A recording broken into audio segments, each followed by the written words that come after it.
Lord, what in the world is this? Get out of my house. Now.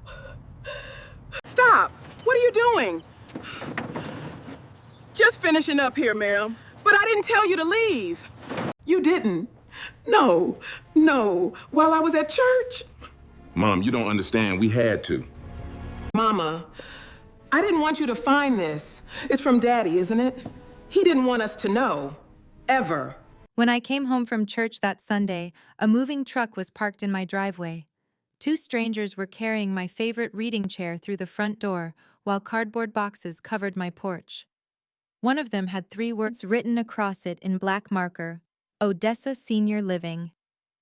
Inside, 40 years of my life were being packed away.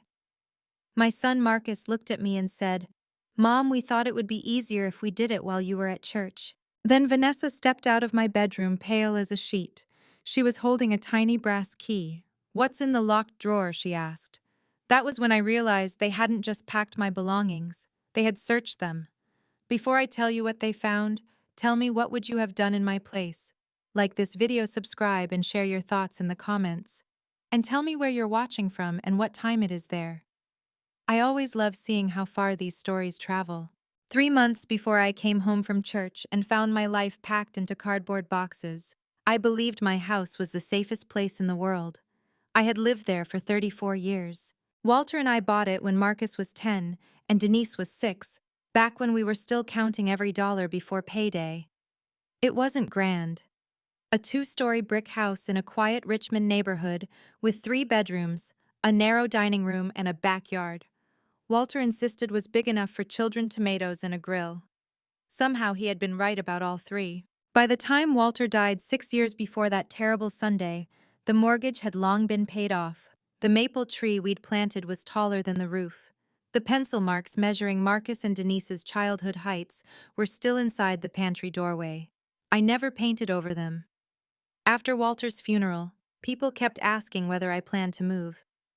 "That house must feel awfully big now, Odessa." Maybe it did. But empty wasn't the same thing as useless. I still woke every morning around 6:30. I made coffee, opened the blinds, and listened to the local news while I ate breakfast. On Tuesdays, I volunteered at our church food pantry. Thursdays were grocery days. Sunday mornings belonged to church. I drove myself everywhere. I handled my own bills. After more than 30 years working payroll for a construction company, numbers certainly didn't frighten me. I knew when my property taxes were due, what my utilities cost, how much was in my retirement accounts, and exactly which day every automatic payment left my checking account. I wasn't pretending to be 25. My knees complained on cold mornings, and I had finally hired someone to clean the gutters because Walter's old ladder and I had reached a mutual agreement that our relationship was over. But at 69, I was living my own life. That was why Marcus's sudden interest in helping me seemed sweet at first. He had always been busy. Between his sales job, Vanessa Jordan, and everything else, I usually saw him once or twice a month outside holidays. Then suddenly he started coming every weekend. One Saturday morning, I opened my front door and found him standing there with a toolbox. "What's all that?" I asked. "Preventive maintenance." I laughed. "On what? Whatever needs preventing." That first morning, he tightened the kitchen faucet, replaced a loose cabinet hinge, and spent nearly an hour cleaning leaves from the gutters. I made him scrambled eggs afterward.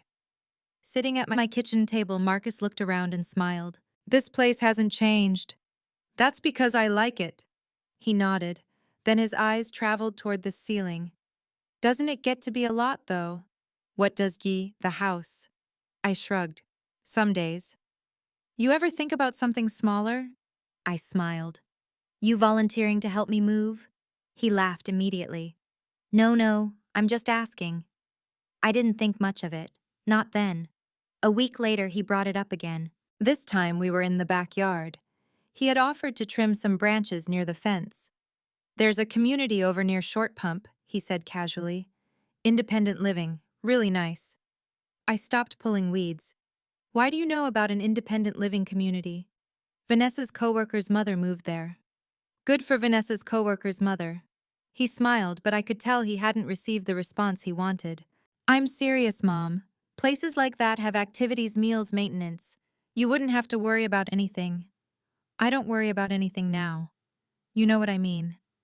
Actually, I didn't. Or perhaps I didn't want to. Then Vanessa became involved. One Wednesday, a glossy brochure arrived in my mailbox.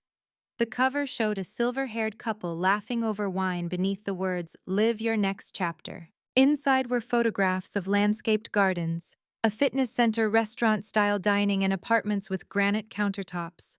A yellow sticky note was attached. Thought you might like to look, love, Vanessa. I put it in the recycling bin. 2 days later, Denise called. Mom, did Vanessa send you that brochure? There was something about the question that bothered me. She did. What did you think? I think whoever photographed those apartments deserves a raise. Denise laughed. I'm serious. So am I. Maybe it wouldn't hurt to look. I went quiet. Look at what? The community. Why? There was a pause. Just options. That word. Options. People sometimes use soft words when they are afraid to say what they actually mean. Denise, are you worried about me? No, not worried exactly. Then what exactly? I just think we should plan ahead. We. Another pause. Mom, don't make it into something. I wasn't making it into anything. But I began noticing how often my children used we when discussing decisions that belong to me. We should think about this. We need to plan. We just want what's best. Nobody asked what I wanted. The following Saturday, Marcus arrived with a ladder. I watched from the porch while he inspected a section of roof over the garage. When he climbed down, he wiped his hands on his jeans. Probably going to need some work eventually. Eventually describes most things at 69. I didn't laugh. Instead, he looked at the house. You know how much places around here are selling for? There it was again. A question that seemed harmless until I placed it beside all the others. I haven't checked. You'd probably be surprised. Would I? He glanced at me. I'm just saying this could be a good time. For what? To think ahead. I folded my arms. Your sister used those exact words. Marcus looked away. That told me more than any answer could have. You two have been discussing my house. Discussing isn't the word I'd use. What word would you use? He sighed. Mom, nobody's trying to take over your life. I hadn't accused him of that. The fact that he defended himself against an accusation I hadn't made left a small cold feeling in my stomach. Still, I let it go. Families worry. Children watch their parents age and sometimes confuse their own fear with responsibility. I told myself Marcus and Denise were simply trying to prepare for a future none of us particularly wanted to discuss. Then came the Thursday evening that changed the way I heard every conversation afterward. Marcus and Vanessa had stopped by after dinner. Vanessa brought me banana bread. Marcus replaced a bulb in the porch light. Nothing unusual. Around 8 they said goodbye. I carried their coffee cups into the kitchen.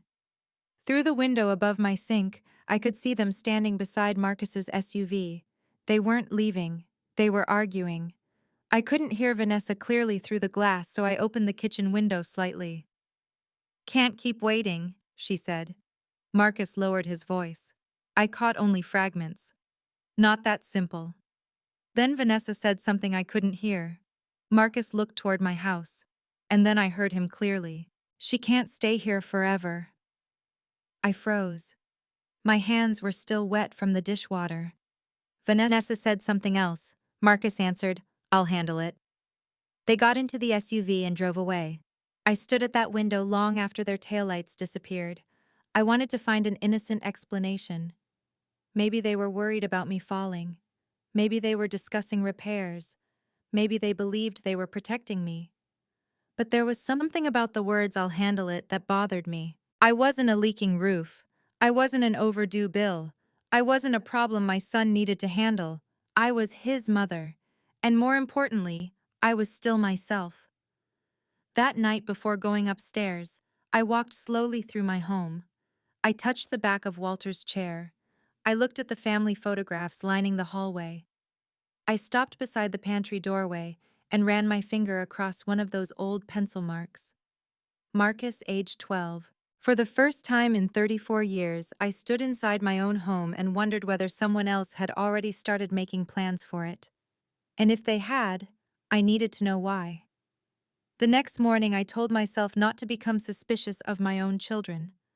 That sounds simple until you've heard your son say, "She can't stay here forever," outside the house where you raised him. Still, I didn't call Marcus. I didn't call Denise either. I made my coffee, opened the curtains, and went through my Monday exactly as I normally would. If something was happening around me, I wanted to see it clearly before I reacted. Walter used to say, "Never answer a question before you know what's really being asked." I didn't realize how much I would need that advice. 3 days later, Marcus called. "Hey, Mom, you home?" "Where else would I be at 10 on a Wednesday morning?" He laughed. "Can I stop by?" He arrived 20 minutes later, carrying 2 coffees, even though he knew I rarely drank a second cup before noon. We sat at the kitchen table. For several minutes, everything was ordinary. He asked about church. I asked about Jordan's school. Marcus told me Jordan was thinking about studying engineering. Then almost casually he looked toward the backyard. "You know what your property taxes are running these days?" I stared at him. "My property taxes?" "Yeah, I'm curious." "Why?" He shrugged. "Property values have gone crazy." I took a sip of coffee. "They have. Must be expensive keeping this place." "Not particularly." "What about insurance?" "Marcus." "What? Are you selling insurance now?" He smiled. "I'm making conversation." "No, you're conducting an audit." That made him laugh, but I noticed his eyes didn't. He leaned back. "I'm just trying to understand what it costs you to stay here." "Why do you need to understand that?" "Because I'm your son. And I worry." There it was again, worry. Such a useful word. It could mean love. It could also mean curiosity wearing a respectable coat. "I've been paying my own bills since before you learned multiplication," I said. "I know that." "Then you don't need to worry." Marcus tapped one finger against his coffee cup. "The mortgage is paid off, right?" That question changed the temperature in the room. I looked at him for several seconds. He seemed to realize he'd gone too far. "I mean, I assume it is," he added quickly. "You and Dad bought this place forever ago." "Why does that matter?" "It doesn't." "Then why ask?" He stood up and carried his coffee toward the sink. "Forget it, Mom." I watched his back. I knew my son. Marcus had been a terrible liar since childhood. When he was 11, he'd broken Walter's radio and spent an entire afternoon volunteering unnecessary information about where he'd been when it happened. At 44, he was better at lying, but not as much as he thought. That weekend, Vanessa came over with a casserole. She had always been polite to me. We weren't especially close, but we'd never had serious problems either. We were standing in the dining room when she looked through the front window at the houses across the street. "This neighborhood has really gone up." I turned toward her. "Has it?" "Oh, absolutely. I was looking online the other day." Of course she was. She pointed vaguely toward the corner. "A house over there sold for almost 500,000. That's nice. Yours must be worth close to 470. Maybe more because of the lot." She said the number so easily that for a moment I almost missed what it meant. I hadn't told her what my house was worth. I hadn't even checked recently myself. "You've researched my house." Vanessa froze. "Not your house specifically. You just gave me a price." "I was looking at listings." "In my neighborhood." She smiled too quickly. "Odessa, everybody looks at real estate." "No, everybody doesn't." Her expression tightened. "I didn't mean anything by it." "I'm sure you didn't."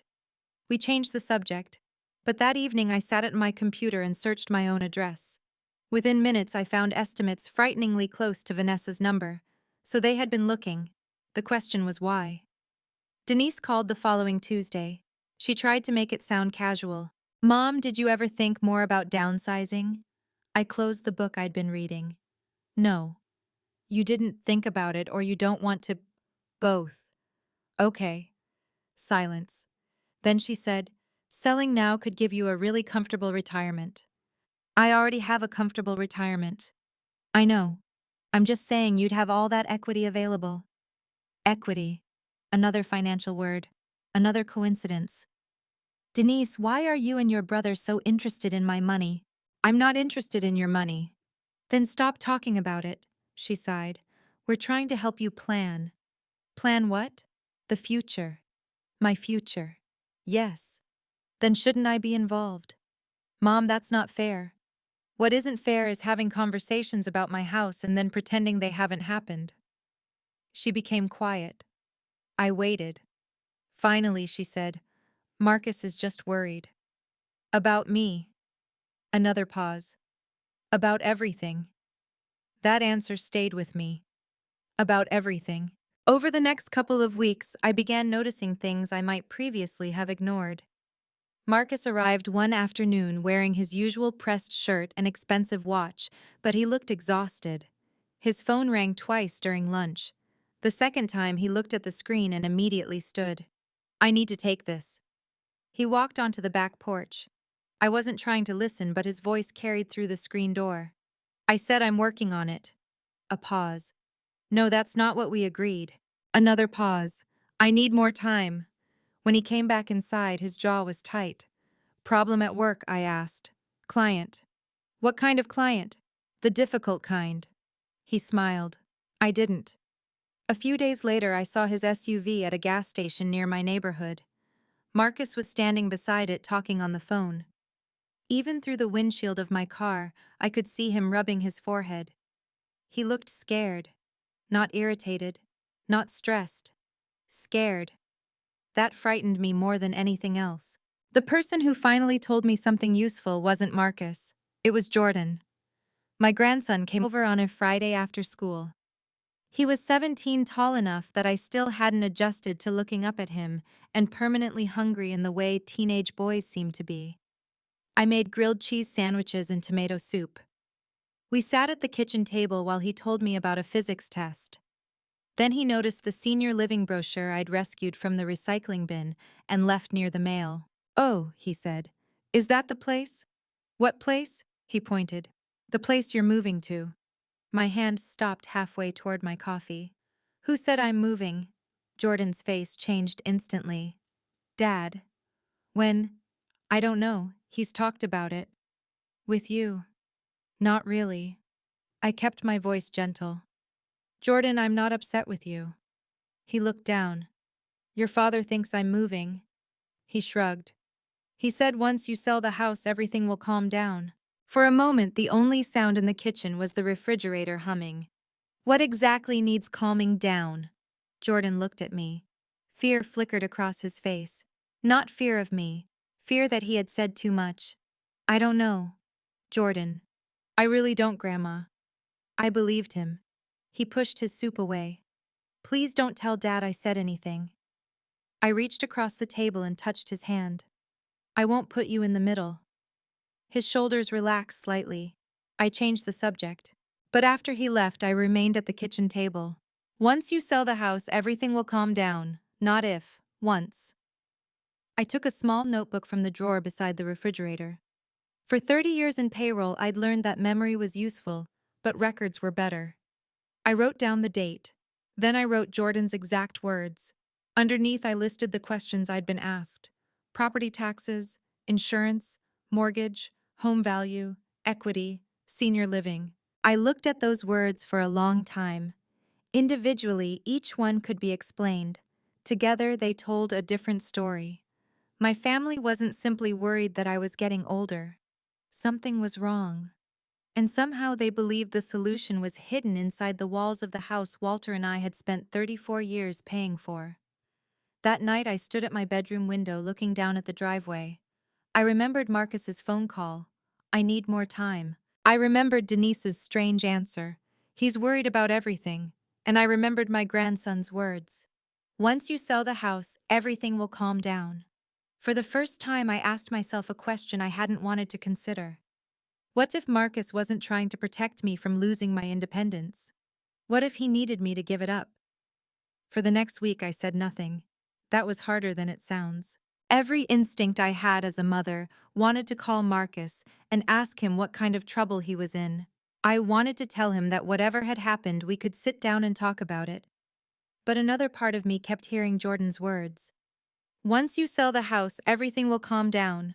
So instead of rushing in to rescue my son, I watched. Marcus had mentioned his real estate investments before. About 2 years earlier, he'd started talking enthusiastically about building passive income. He and a business partner had purchased 2 older rental properties outside Richmond, planning to renovate them and rent them out. At family dinners, Marcus made it sound almost effortless. Real estate is how people build wealth, Mom. Walter would have raised an eyebrow at that sentence. My husband believed wealth was built one paycheck at a time, preferably without borrowing money you couldn't afford to repay. I hadn't paid much attention to Marcus's investments because he was 44 years old. His finances were his business, until he tried to make my house part of them. I started with Denise. I invited her to lunch at a small cafe we had visited for years. We talked about work, her divorce, and Jordan's plans after high school. Then I put down my fork. How much trouble is your brother in? Denise blinked. What? Marcus. I don't know what you mean. Yes, you do. She looked toward the window. That was enough. Denise, she sighed. He had some problems with those rental properties. What kind of problems? Repairs cost more than expected. One tenant stopped paying. His partner wanted out. How much does he owe? I don't know. Does Vanessa? Probably. Do you? No. I watched her carefully. Then why have you been helping Marcus convince me to sell my house? Her face changed. I'm not helping him convince you to do anything. You called me about downsizing. Because Marcus said he was worried about you. About me or about my equity? Mom. Answer me. Denise leaned closer. He said if you moved somewhere smaller, it might make sense financially for everyone. Everyone. I repeated the word slowly. What does my retirement have to do with Marcus's finances? She rubbed her forehead. He said he might need temporary help. There it was, not the whole truth, but enough. How much? He didn't say. And you never asked. I thought maybe 20 or 30,000. I almost laughed, but there was nothing funny about it. If Marcus needs $20,000, why is he discussing selling a house worth hundreds of thousands? Denise didn't answer. Her silence told me she hadn't considered that question. I thought this was about you being alone, she finally said. I am alone, Denise. I'm not helpless. I know. Do you? Her eyes filled with hurt. That hurt me too. But sometimes love requires uncomfortable questions. I reached across the table. I'm not angry with you. But if your brother tells you something about me, ask me before you help him make plans for my life. She nodded. I will. I left lunch with one certainty. Denise knew something was wrong, but not how wrong. The answer came 2 days later. I was getting my car serviced when I ran into a man named Harold Bennett. Harold had worked with Marcus years earlier and knew half the business community around Richmond. We exchanged pleasantries before he asked how Marcus was doing. Busy, I said. Harold hesitated. Then he said, I hope that property situation works out. I kept my expression neutral. So do I. That partnership turned ugly. That's what I hear. He lowered his voice. Those adjustable loans can get painful fast. I didn't ask him for confidential details. I didn't need to. By the time I got home, the shape of the problem was becoming clear. Marcus hadn't simply made a bad investment. He had borrowed heavily to make it. 3 nights later, he confirmed it himself. He called around 7. Mom, can I come over? Something in his voice told me this wasn't a social visit. When he arrived, Vanessa wasn't with him. Marcus sat in Walter's old chair. That bothered me. Not because he wasn't allowed to sit there, because I suddenly remembered how many times Walter had sat in that same chair, trying to teach our son that wanting something wasn't the same as being able to afford it. Marcus leaned forward. I need to talk to you. I figured. He rubbed his palms together. You know those rental properties? Yes. We've had some setbacks. How serious? He looked surprised by the directness of my question.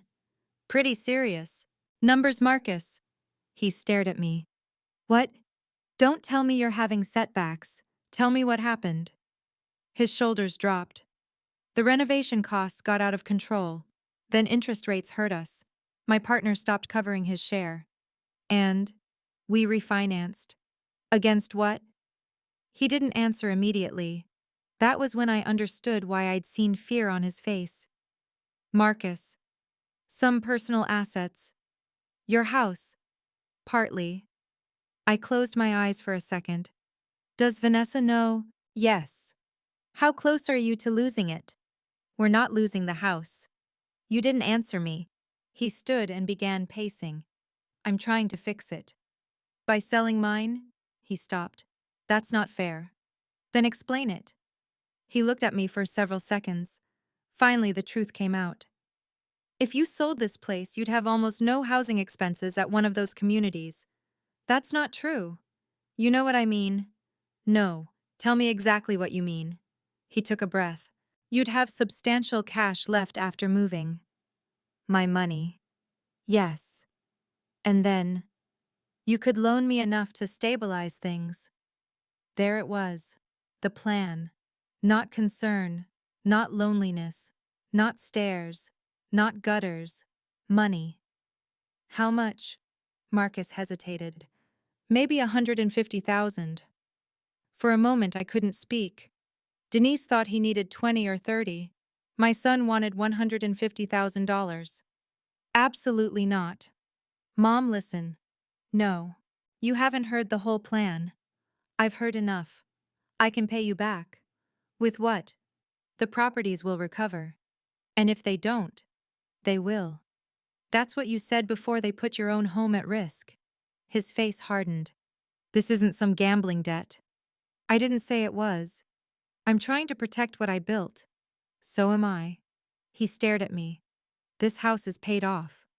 Because your father and I spent 30 years paying for it. You don't need all this space. That isn't your decision. You could live somewhere easier. I don't want somewhere easier. His voice rose. Why are you being so stubborn? The word struck me harder than I expected. Stubborn. As though refusing to surrender my home made me unreasonable. I stood. Because the answer is no. Marcus walked toward the window. For several seconds he said nothing. Then he turned around. Dad wouldn't do this. I felt something inside me go very still. Do what? Watch his son lose everything when he could help. Don't bring your father into this. He would have helped me. You don't know that. I do. His voice cracked. He wouldn't have sat there with a paid-off house while I lost mine. I stared at my son. Then I said the words I knew Walter would have wanted me to say. Your father would never have asked me to lose my home to save you from your choices.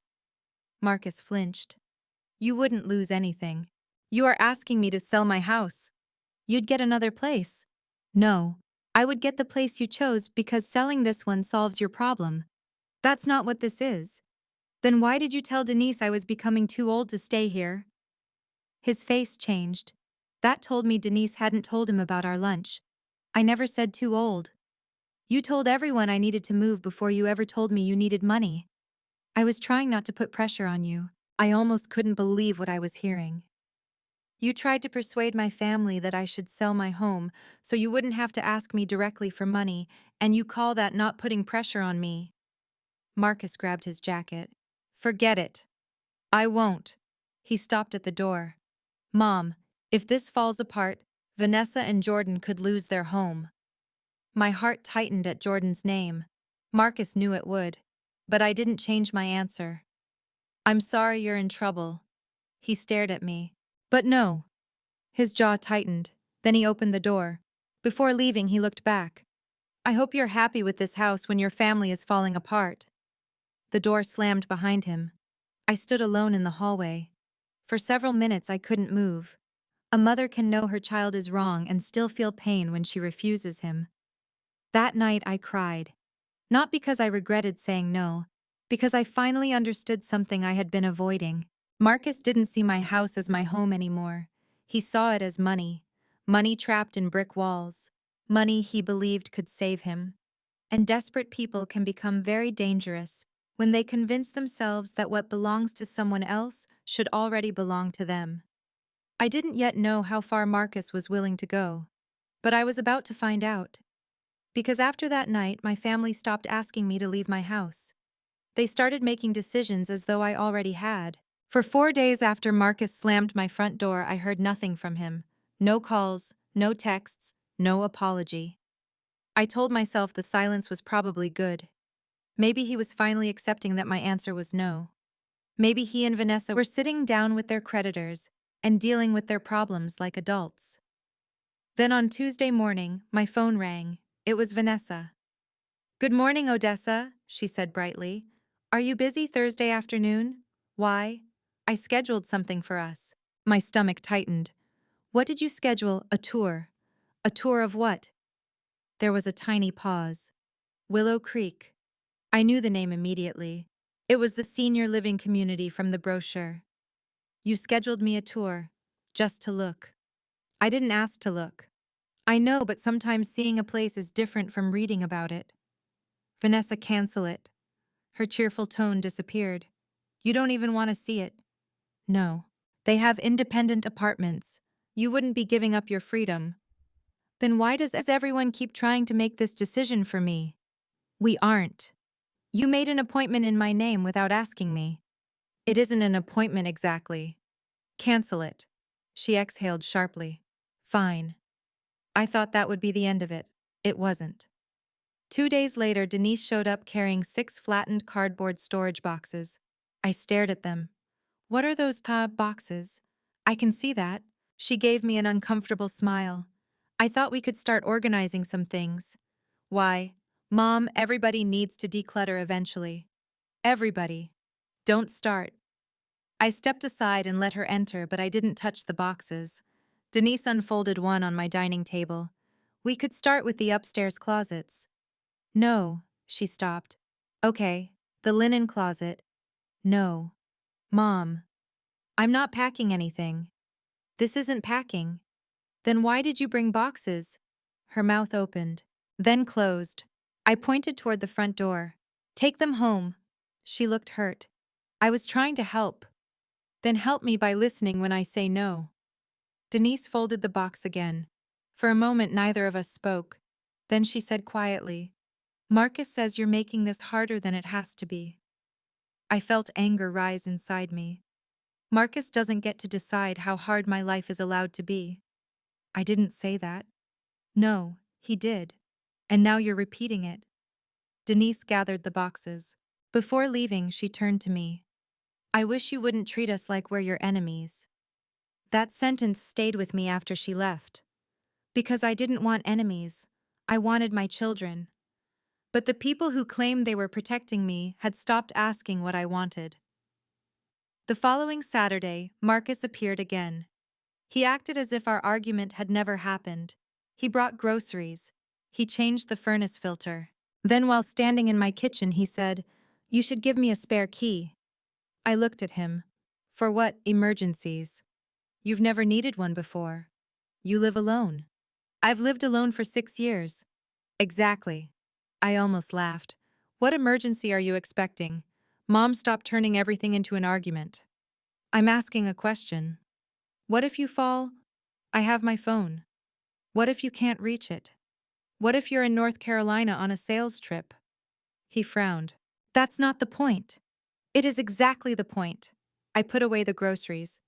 "No spare key." He stared at me. Then he shrugged. "Fine." The conversation should have ended there. But later that night, while I was getting ready for bed, a memory came back to me. Years earlier, Walter had given Marcus a key. We'd gone to Savannah for our anniversary, and Marcus had agreed to check the mail and water Walter's tomatoes. I couldn't remember Marcus ever returning it. I sat on the edge of my bed thinking about that. Maybe he'd lost it. Maybe he'd thrown it away. Maybe it was still sitting forgotten in a kitchen drawer somewhere. I told myself not to become paranoid, but I began checking the position of things before leaving home. A strange habit. I would straighten the mail on my desk, place the television remote beside the lamp, close my bedroom door to a particular angle, not because I expected anyone to enter, because I wanted to know if they did. For almost a week, nothing changed. Then on Thursday, I went to the grocery store. I was gone less than 2 hours. When I returned, the house looked exactly as I'd left it. The front door was locked. The alarm wasn't triggered because I hadn't set it. I carried my groceries into the kitchen and started putting them away. Everything felt normal. Until I went upstairs. My bedroom door was open wider than I'd left it. I stopped in the hallway. Maybe I'd forgotten. At 69, forgetting the angle of a door wasn't exactly evidence of a conspiracy. I stepped inside. The bed was untouched. My jewelry box sat on the dresser. Nothing obvious was missing. Then I looked at my writing desk. The chair was pushed in. I always left it slightly turned toward the window. I walked over. A stack of bank statements I'd placed beneath a church newsletter was now sitting on top of it. My hands went cold. I opened the desk. Nothing appeared missing. Checkbook, insurance papers, property tax receipts. Everything was there. Then my eyes dropped to the bottom drawer. It was smaller than the others. Walter had installed a lock on it years ago. I rarely opened it. I knelt.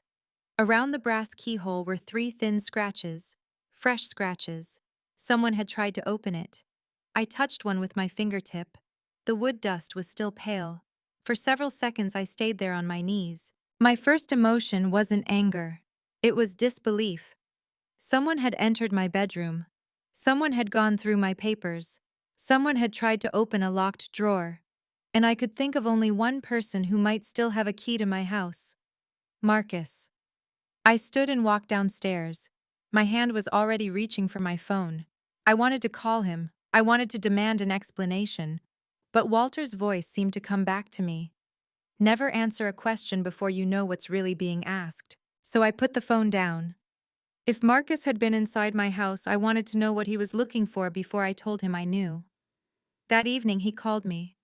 "Hey, Mom." His voice was perfectly normal. "Hello, Marcus. How was your day?" "Fine." "Do anything." I stared at the wall. "Went grocery shopping." "What time?" The question came so naturally that I almost answered. Instead I said, "Why?" "No reason. Just making conversation." There was that phrase again. Making conversation. "I was gone most of the morning," I said. That wasn't true. I waited. Marcus said nothing. Then he asked, "Everything okay at the house?" I looked toward the staircase. "Why wouldn't it be?" "I don't know. You tell me." "Everything is exactly where it belongs." There was a pause.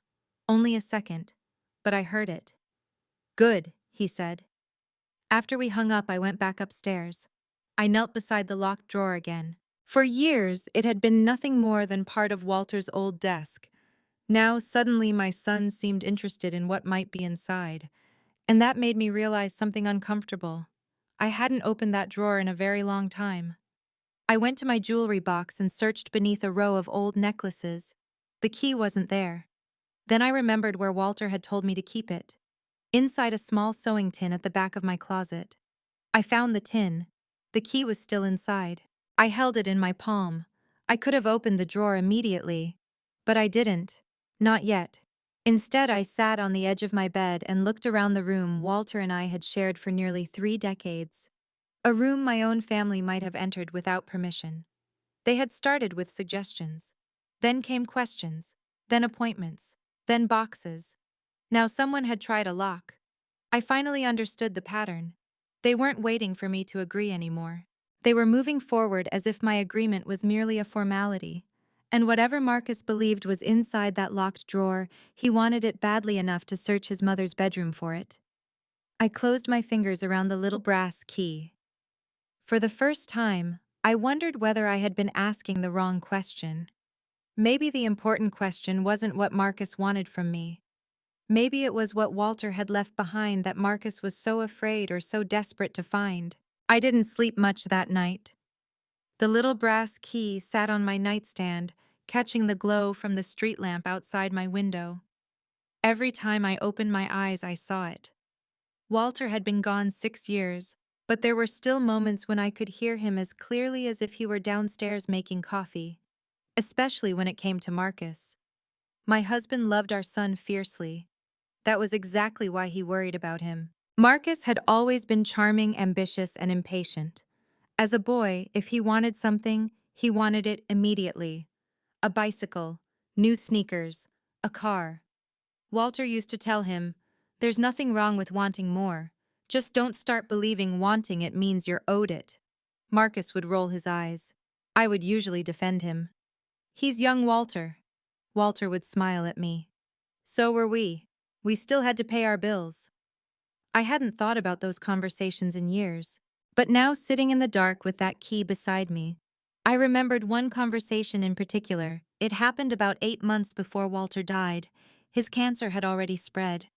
Some days he still moved around the house almost normally. Other days, getting from our bedroom to the kitchen exhausted him. That evening we were sitting together in the living room. Walter was in his chair. I was beside him sorting mail. Out of nowhere he said, "Promise me something about Marcus." I looked up. What did he do now? Walter didn't smile. That frightened me. If he ever gets desperate about money, don't confuse rescuing him with loving him. I put the mail down. Why are you saying that? Because you're his mother. So are you saying I spoil him? I'm saying both of us have. I remember feeling defensive. Marcus works hard. I didn't say he doesn't. Then what's this about? Walter looked toward the family photographs on the mantel. He's a good man, Odessa. But sometimes good people make bad decisions. And sometimes if somebody keeps removing the consequences, they never learn where the edge is. I asked him what he meant. He wouldn't tell me. Not fully. He simply squeezed my hand. If I'm not here someday, don't let guilt make decisions for you. At the time I thought he was speaking generally. Now I wasn't so sure. The next morning I carried the brass key to Walter's old desk. I closed the bedroom door behind me. Then I knelt beside the bottom drawer. For a moment I hesitated. There was something almost sacred about opening something Walter had intentionally kept closed, but someone else had already tried. I inserted the key. It turned easily. The drawer slid open. Inside were 4 things: a thick cream-colored envelope, a narrow leather ledger, a folder containing legal documents, and a small silver key with a bank tag attached. My heart began beating faster. I picked up the envelope first. Walter's handwriting was across the front. "For Odessa only if the house ever divides the family." I sat down on the floor. I read those words again. The house. Divides. The family. Walter had written them before he died. Before Marcus's rental properties. Before anyone sent me a senior living brochure. Before my children started discussing my home as though it were already theirs to manage. My fingers moved toward the flap, then stopped. I wasn't ready. Instead, I picked up the ledger. Walter had always kept records. Not because he was suspicious, but because he believed money had a way of changing people's memories. The first pages were ordinary. College expenses. Help with Denise's first apartment. Money we'd given Marcus toward his wedding. A loan to Denise after her divorce. Then the numbers beside Marcus's name became larger. $8,500. $12,000. $6,300. Several entries were marked repaid, others weren't. Near the back, one entry caught my attention. Marcus business obligation. The amount made me sit straighter. $47,500. I stared at it. I had never known. There was a date beside it from almost 9 years earlier. Below the amount Walter had written only resolved, "Do not pursue repayment." $47,500. My husband had given our son nearly $50,000 and never told me. For a moment anger flared. Walter and I had never hidden major financial decisions from each other. Or at least I had believed we hadn't. Then I remembered the months surrounding that date. Marcus had been quieter than usual. Walter had made several trips to the bank. I had asked once whether everything was all right. He'd said yes. Apparently everything had been all right because Walter had made it all right. I closed the ledger. Suddenly his warning made sense. Don't confuse rescuing him with loving him. Walter wasn't predicting Marcus's future. He was afraid of repeating his past. I opened the legal folder. Most of the language was familiar but dense. There were documents related to our estate plan, property records, and something called the Franklin Family Revocable Living Trust.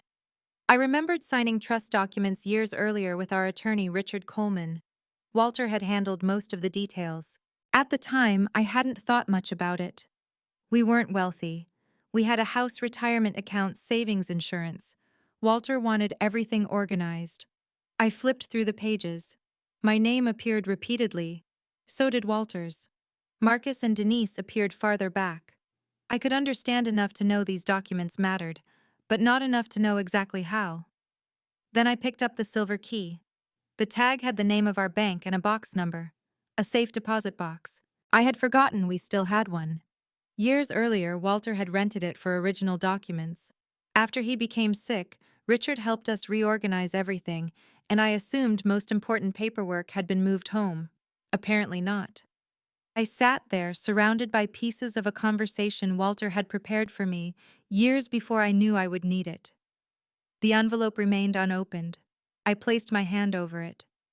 "Why didn't you just tell me?" I whispered. Of course, the room gave me no answer. Then another thought came. Maybe Walter had tried. Maybe that night in the living room had been his way of telling me without forcing me to see something about our son that I wasn't ready to see. I thought about Marcus sitting downstairs only days earlier. Dad would have helped me. Perhaps Marcus knew that because Walter already had. Perhaps that was why my son had sounded so certain. And perhaps somewhere along the way, Marcus had stopped seeing his father's help as an extraordinary act of love and started seeing it as something parents were supposed to do. I looked again at the scratched lock. Had Marcus been searching for these records? Did he know the ledger existed? Did he know about the trust? Or was he simply looking for the deed to the house I didn't know? But I understood one thing clearly. If I confronted him now, he would deny everything. So I returned the documents to the drawer. The legal folder first, then the ledger, then the safe deposit key, finally the envelope. Before closing the drawer, I touched Walter's handwriting one more time. For Odessa only if the house ever divides the family. Wasn't that already happening? My son wanted me to sell. My daughter was bringing boxes. My daughter-in-law was making appointments for a life I hadn't chosen. Someone had entered my bedroom. Someone had tried to force open this drawer. Every reasonable definition of division seemed to be sitting right in front of me. Still, I couldn't open Walter's letter, because opening it would mean admitting that whatever he had feared had finally happened. I locked the drawer. I returned the brass key to the sewing tin. But I moved the tin. Instead of leaving it at the back of my closet, I placed it beneath several scarves in my jewelry box. It seemed safer there. That decision would haunt me later. At the time, I believed I was protecting the key. I didn't understand that I was placing it exactly where someone searching a woman's bedroom might eventually look. That evening, Marcus called. His voice sounded different, softer. "Mom." "Yes." "I've been thinking about what happened." I waited. "I shouldn't have talked to you like that." It was the first apology he'd offered. "I'm listening." "I was scared. That's not an excuse." "No, it isn't." "I know." Another pause. Then he said, "Can we start over?" Part of me wanted desperately to believe him. He was still my son. I remembered holding him when he had pneumonia at 6 years old, teaching him to drive, watching Walter straighten his tie on his wedding day. Love doesn't disappear just because trust has been damaged. "Maybe," I said. "I'll come by this weekend." "All right." After we hung up, I stood in my bedroom doorway. For the first time in weeks, I felt something close to relief. Maybe Marcus had finally understood. Maybe the worst was over. I couldn't have been more wrong. Because Marcus wasn't the only one who changed after that phone call. Denise stopped mentioning senior living. Vanessa became unusually warm. The pressure disappeared almost overnight, and I mistook their silence for surrender. What I didn't know was that my family had stopped trying to convince me. They had begun planning what to do without my permission. And all they needed was a morning when they knew exactly where I would be. Sunday morning, at church.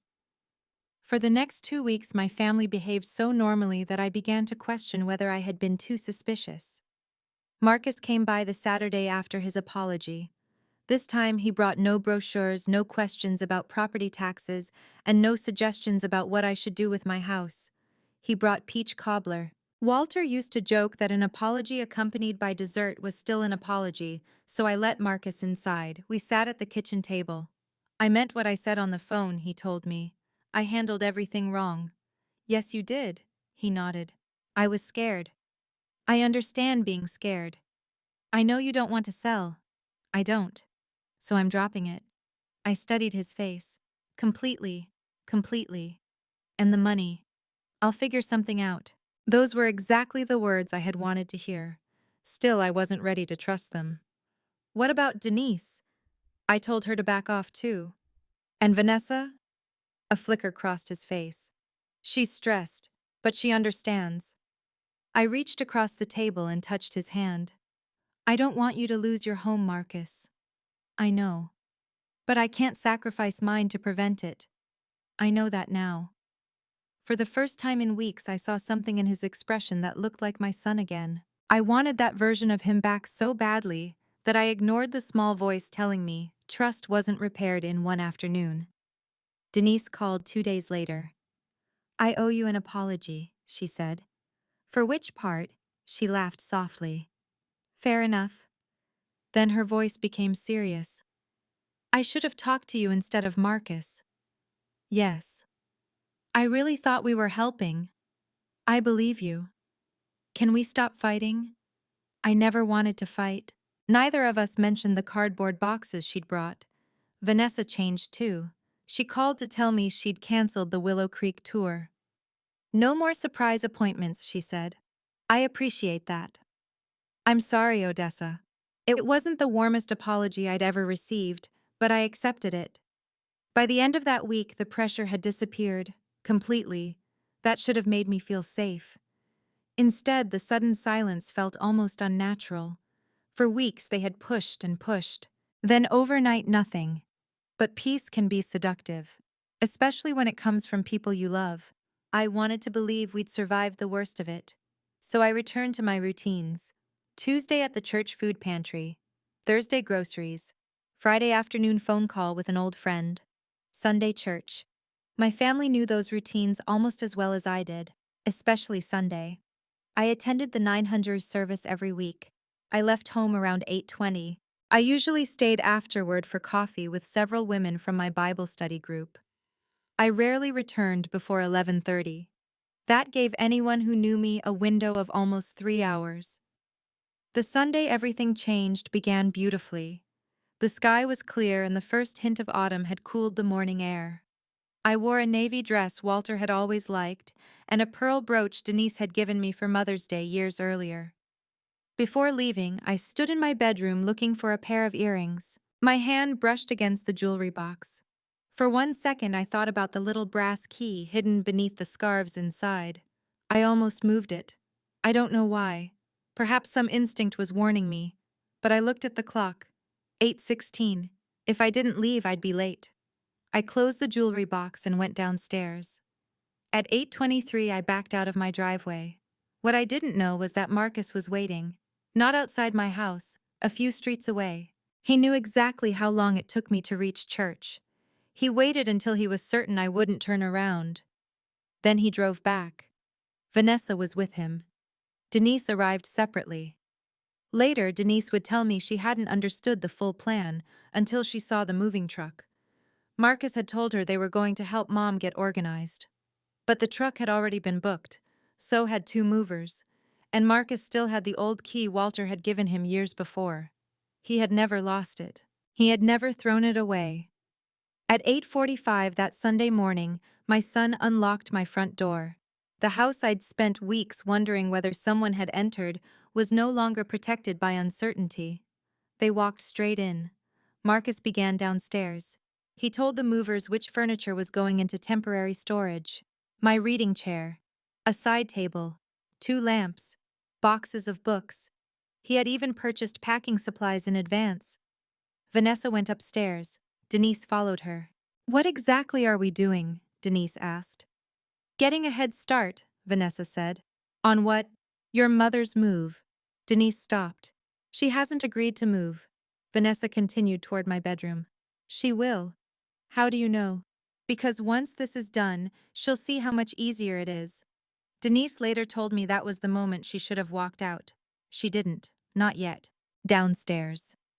Marcus directed the movers with the confidence of a man who had convinced himself he was doing something necessary. He wasn't stealing. That was what he told himself. He wasn't throwing me out. He was helping. People can cross terrible lines once they rename what they're doing. Upstairs, Vanessa opened my closet. My dresses were removed from hangers and folded into wardrobe boxes. Shoes were lined up. Personal items were divided into 3 groups: keep, storage, donate. Denise stared at those labels. Who decided what's being donated? Mostly obvious stuff. Obvious to who? Vanessa didn't answer.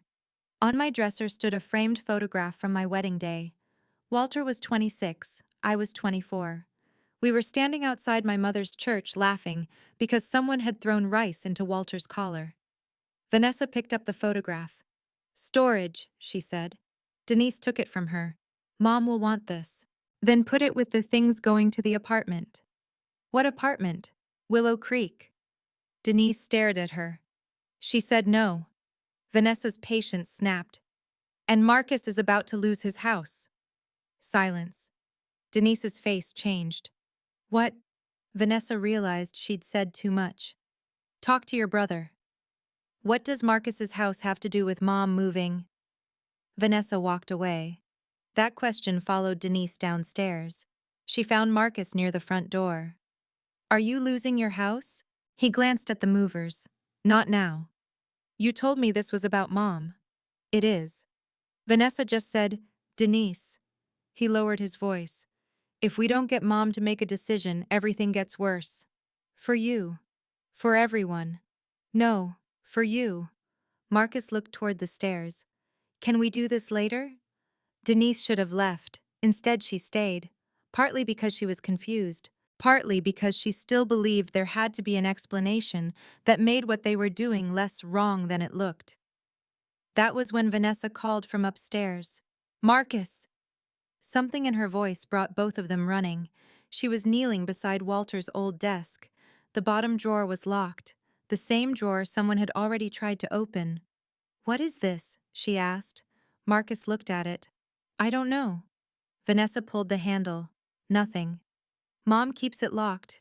Denise frowned. Then leave it alone. But Vanessa was already looking around the room.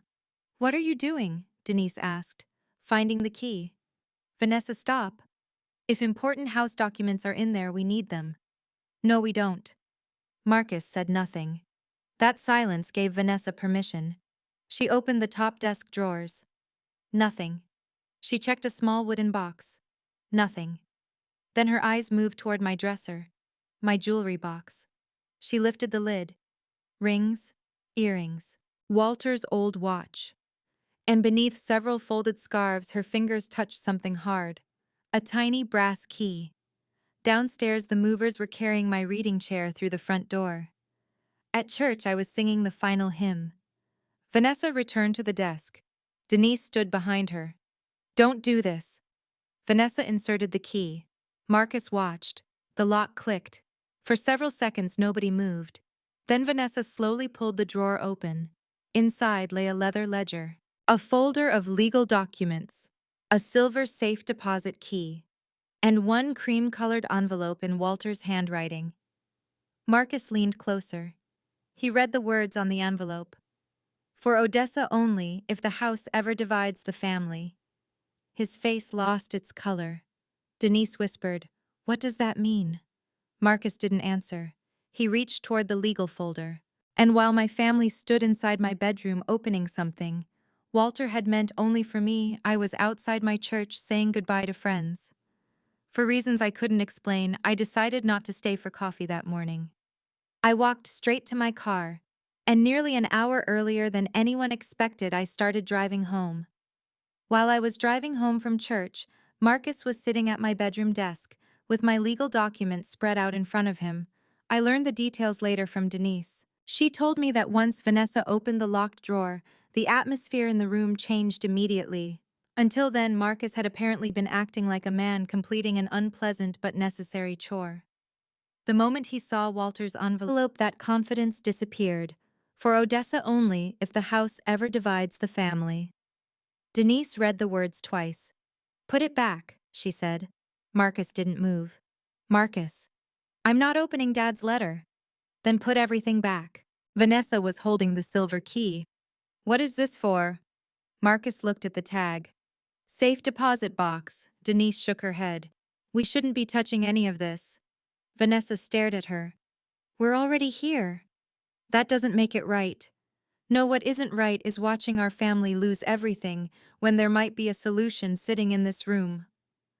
Our family, Denise's voice sharpened. You mean your house? Vanessa's face tightened. Jordan lives there too. That silenced Denise for a moment. Marcus opened the legal folder. He later tried to tell me that he only wanted to see whether the deed was inside. Maybe he even believed that. People are very good at rewriting their motives while they're still acting on them. The first pages were copies of documents Walter and I had signed years earlier. Marcus skimmed them quickly. Then he stopped. At the top of one page were the words, "The Franklin Family Revocable Living Trust." He read further. What? Vanessa asked. Marcus didn't answer. What does it say? The house is in the trust. Denise frowned. What does that mean? It means Mom and Dad transferred ownership into the trust. Okay. Marcus kept reading. Vanessa leaned over his shoulder. So who owns it now? Mom controls it. His voice had changed. That detail mattered. Marcus had been thinking about my house as though it were a simple asset waiting to pass from one generation to the next. Something I owned now that he would own later. But Walter had never liked leaving important things to assumptions. Years earlier, when we created our estate plan, Richard Coleman had recommended placing the house into a revocable living trust. Walter liked the idea because it kept everything organized. I liked it because Walter liked organized things. At the time, I hadn't studied every paragraph. Marcus apparently hadn't known the trust existed at all. He flipped through several pages, then stopped again. What? Vanessa asked. There's a distribution section. Denise stepped closer despite herself. Marcus read silently. The color drained from his face. What does it say? Vanessa asked again. It doesn't say the house goes to us. Denise stared at him. What do you mean us? Me and you. Why would you assume it did? Marcus looked irritated. Because we're their children. Mom is alive. I know that. Then why are you reading what happens after she dies? That question hung in the room. Vanessa looked away. Marcus turned another page. According to the documents after Walter's death, I became the person controlling the trust. The successor provisions were more complicated. Certain assets could eventually be distributed to beneficiaries, but the instructions weren't as simple as splitting everything down the middle. Several pages referenced supplemental directions. Marcus searched the folder. Nothing. He looked through the drawer again. The leather ledger. Walter's sealed letter. Safe deposit key. No supplemental instructions. Where are they? He muttered. Denise stared at him. Why do you care? I'm trying to understand the documents. No, you're trying to figure out what you're getting. That's not fair. What's not fair is packing Mom's bedroom while she's at church. Marcus pushed back from the desk. You agreed to come. You told me we were organizing. We are. There's a moving truck outside. We needed help. With what? Moving her out of a house she said she isn't leaving. Downstairs, one of the movers called Marcus's name. He ignored it. Vanessa held up the safe deposit key. Maybe the other documents are in the bank box. Marcus looked at it. For a second, according to Denise, nobody spoke. Then Denise said something that finally cut through the excuses. Do you hear yourselves? Marcus frowned. What? Mom is at church and we're standing in her bedroom trying to figure out what's in her bank box. Vanessa placed the key on the desk. We're trying to save our home. No, Denise said. You're trying to use hers. Marcus stood. Enough. No, you told me Mom was becoming confused. I said she wasn't being realistic. You told me she was forgetting things. She is 69, Denise. So, you haven't seen how stubborn she's been. Denise stared at him. Being stubborn isn't the same as being confused. Marcus didn't answer. That was when Denise finally began understanding how thoroughly he had manipulated her. He hadn't told her he wanted $150,000. He hadn't told her his own house was seriously at risk. He hadn't told her Walter had already rescued him financially years earlier. And he certainly hadn't told her that the plan for that Sunday morning involved movers. But Denise still didn't leave. That was something she would later struggle to forgive herself for. Downstairs, the movers continued packing. My books disappeared into boxes. Kitchen items were wrapped in paper. Someone removed the framed photograph of Walter from the living room.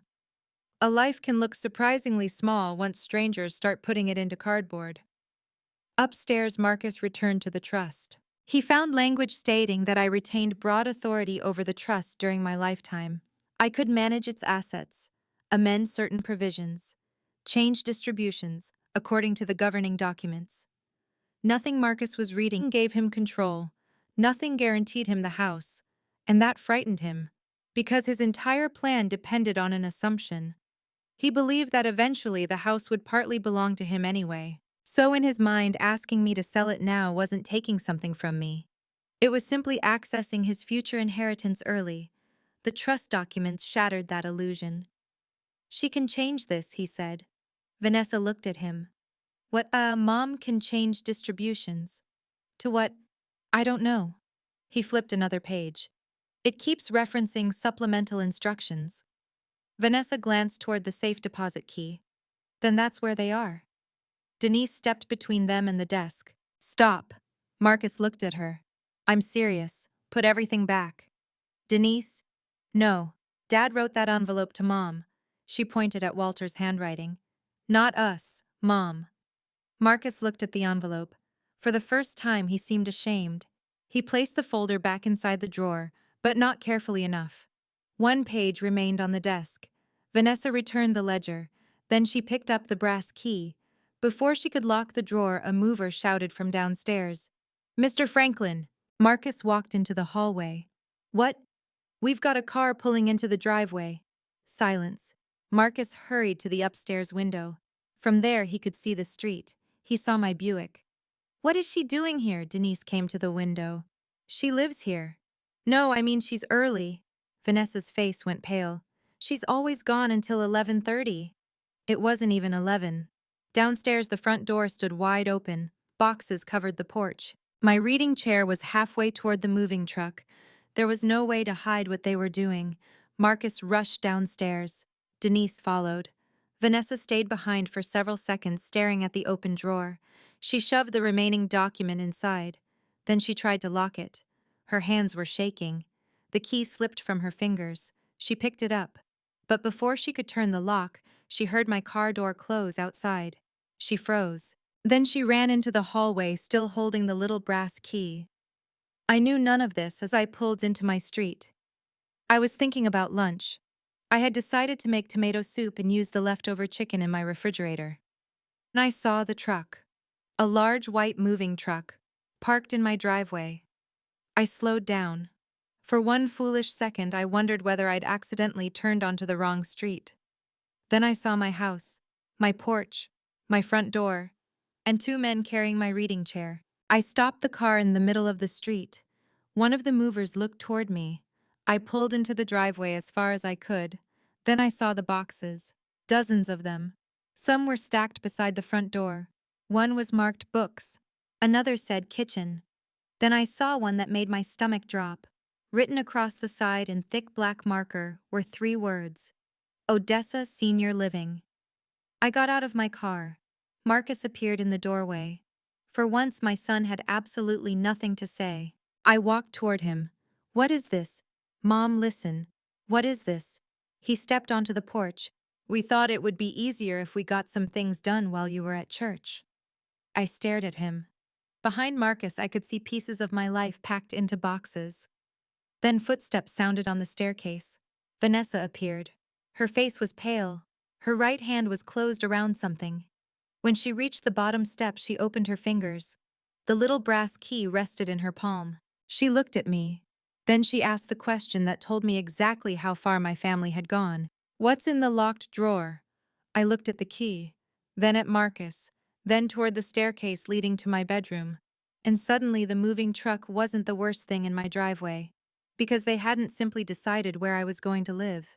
They had searched the one place Walter had left for me alone. And judging by the fear on Marcus's face, whatever he'd found inside had changed everything. For several seconds, I simply stared at the key in Vanessa's hand. Behind me, the moving truck idled in my driveway.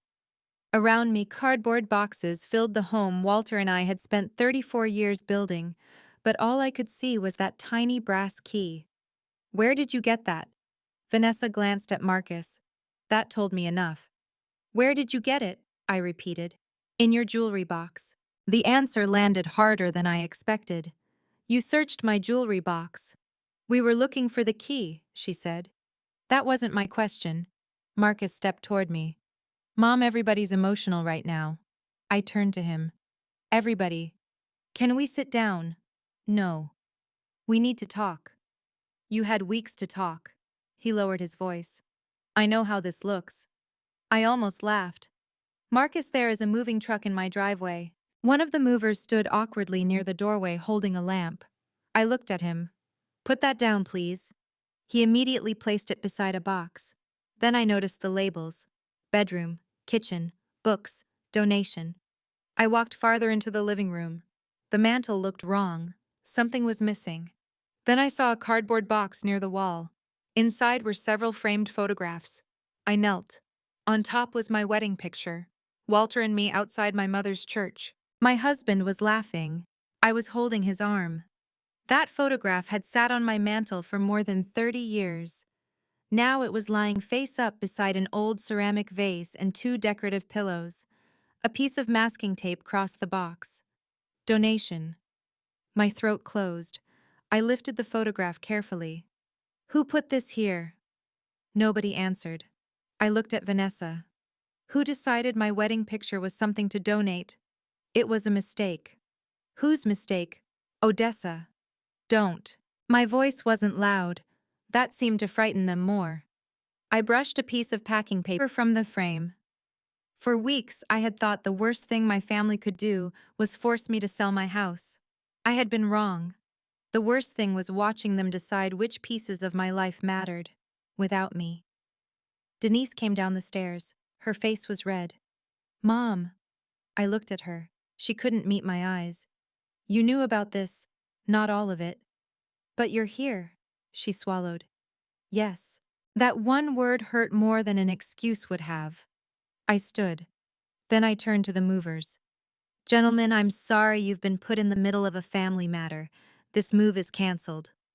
One of them looked toward Marcus. Marcus immediately said, "Hold on." I raised my hand. "No.